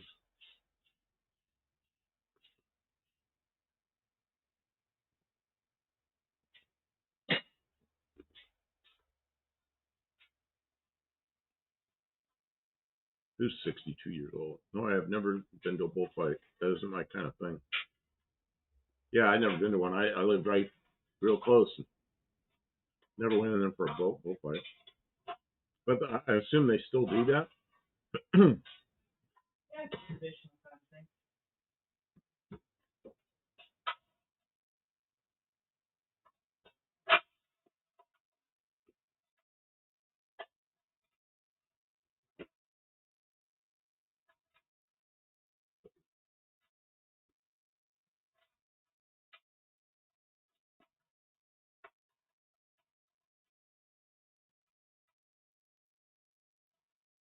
Elvis says grays can stand 6 feet tall. Reds can grow to over 7 feet. Yeah, 7 foot tall kangaroo. Yeah, I don't think you'd want to fight. I've heard they're pretty strong. Honestly, no joke. I've heard that they're. I've seen them fight each other. They're no joke. There you go. Professional. Let's see how it looks. Did you make a washer? Yeah, I just use one of the green ones. That ought to be. Oh, green washer. Okay. That ought to be okay. Probably should hit it with some paint, but G-Man. I don't think it's Good evening. that long. G-Man's here. I don't know. I might not be able to recover this automatic transmission. We may just drive around in first gear until I get up the money to buy a 5-speed for it. Replace it out. Man, you put an automatic in your Dart, and then you want to put a 5 on the tree. Well, I want something that's going to be reliable, and automatics in these are not really all that good. Not that good. I guess it wouldn't be a 5 on the tree. But I don't feel like I need to buy a bunch of shift improvers or anything like that. I just want it to work. You know, we're not going to drive it a ton. I just want it to be. No, I bet this thing, the speeds you drive, I bet first low and first high will be all you ever use. Took it somewhere and we wanted to roll down a little dirt road. First gear is going to be winding really hard. So if I can't fix it, we're never going to take it off the property. But if I can, we might be able to do a little more with it, and I'd like to be able to make it be fixed. I don't know. I don't know if I can. Whatever happens, happens. We'll just deal with it as it comes. Buddy Carafano says, fill the pan with water to test for leaks. Shut up! Well, when I flowed that brass in there, that's not going to leak. Fill it with water. And water won't go through. Water won't go through holes that oil will go through. Oh. He meant just put water in it now. It's not going to leak. I can see it. He did a great job with the brass. It's fine. Brass flows out nicely like solder does. Weld. If you weld real good bead, it's going to be okay, but sometimes you can't find the leaks until afterwards. Especially with a MIG welder. It's deer. Yeah, them things are dangerous. Dean says Mitsubishi 5-speed Ford control. Delica? I don't know what that is. L300 column shift. Oh, that'd be fun. Be like a Triple H on the column. I don't know. The Mitsubishi Mighty Maxes were trucks like this, so maybe there's possible to get maybe he's taught that might be one of the options for this. Well, valve body might need to be rebuilt. Yeah, the valve body's all disassembled. She's already got the valve body. And we're waiting for parts. Fords have paper gaskets in the valve bodies, so we're waiting for replacement gaskets. That's why this thing's sitting here right now, is because we're waiting on those parts. Well, even if they did show up, we wouldn't be done putting it together yet. But that's why we put the grill in, because we knew we were waiting on parts. So we figured, well, let's do some of the other jobs. Did everybody see the new grill that not new, but that we put the grill in? I put the hood on. We got some stuff done with it. Did we put up that video? Yeah, we did put up that video. Yeah, that's the most recent video on your channel. The next video is me digging a ditch. We go to the Lowe's and get some pipe, and I dig some ditches. Well, what was it? Did you do the one with the? Yeah, you already put the one that people are asking about it. So the pipe that was the other pipe, the under the house tube, it had the deceased animal in it. You just stopped. You don't even know what I'm talking about. There's a tube under the house that you took out that had a deceased mouse or rat or something in there. Yeah. You cleaned it out. That's on my channel. I was thinking, oh, that's on your channel. That's why I can't remember. Okay. I knew I'd seen it. I just didn't. Yeah, and people in here did see it. Yeah, D-Man says, yeah, the grill came out great. Oh, yeah, and I did it with... It's mounted pretty well. He helped me with it the other night. Gave us something to do. I did it with drywall stuff. You know that drywall tape? That is good drywall tape. I love that stuff. But drywall tape isn't really for fixing this. But instead of using drywall mud, I used JB weld and drywall tape. And that worked pretty darn well. The animal died smell. Yeah, that was it. We came home from No Name Nationals. I opened the door and went, something doesn't smell right in here. But it wasn't real bad. But by the next day, it was getting worse. So, okay, there's a problem somewhere. But what's going on? Kate's taking off? Oh, yeah, she's taking off. Good night, Kate. Thanks for hanging out. We're making her sleepy. Oh, man. Well, it's pretty late, and actually we are. What time is it? Yeah, it's almost 1 o'clock. Yeah, we're 3 hours in. We're going to be done anyway. So thanks for coming in and being here. If you made it to the end, Kay, award yourself 3 points. Everybody else as well. D-Man says, I love the bottle cap idea. Well, did you hear right now making the drain plug for the transmission? She goes, I used a green one. Well, I knew what she meant. That's another bottle cap, isn't it? No, that's one of those green O-rings. It's a green. Oh, it's okay. I should have used one of those bottle caps. I didn't even think of it. I thought you used the bottle cap washer. Yeah. Thank you, D-Man. The bottle caps are a little bit flexible, so hopefully they'll hold up. We'll see how it goes. But boy, there've been a lot of really good conversations going on tonight. Lots of great comments. Thanks, everybody. There's so many even now, there's still a bunch of people here. And there was like 50 people here earlier. Almost 50. I don't know how we got so popular tonight, but thanks, guys. We had a lot of people in here. I know that your participation, like YouTube recognizes it. So you guys are really helping us out just by being here and interacting and hanging out. So we really appreciate it. It gives us like more enthusiasm. Has the skills to pay the bills well. We pay the bills. We do pay the bills. We're getting through. We're getting by. We're doing it. Yeah. We're going to get this working. If we can't get this automatic going, we'll figure something out. Somebody said a Mitsubishi transmission will work. If that's what we have to do, we will get one. There's stuff like that lying around. Fading. You know what it was? I get it. I had some kind of hard thing in my eye, and it was bothering me. And I went like this, and I felt it. It's like, okay, and I got it out of there. So that's what was going on there. Hippie Long got shows the next 2 days. All right, well, good. Enjoy. I hope you have a good time and everything goes well for your shows, Hippie Long. Hippie Long works in the music industry or the like performance industry, so he'll be out there acting like a roadie. 74 Tuesday send pictures, and I also hope yes, that, 1974. What was his name? What was the man's name that was here first night tonight in New Zealand? Hopefully he comes. He's back. sending pictures of a 54 Ford with a flathead that they put fuel injection on. That sounds really cool. Ice Cube. 2 of the Brady girls went there, and I know cousin Oliver, this Mexican spec. 2 of the Brady girls. He's name dropping now. Well, he lived in that. He lived in that area of the country where there's a lot of those people, so he knew some of them. Well, Kim, are you finished? Oh yeah, I'm worn out. Okay. I'm hanging on by a thread, but we did get some stuff accomplished. I got some stuff reassembled, and like when the parts show up, it should go back together pretty darn quick. So, looking forward to having it back together, and I guess we'll fill it up and see if it ships. We know it runs. We got through the engine running part. That was a big deal. It runs and it goes good. It just doesn't shift out of first. Yeah, and we got more of this front end put together and some of the wiring. So it's going really well.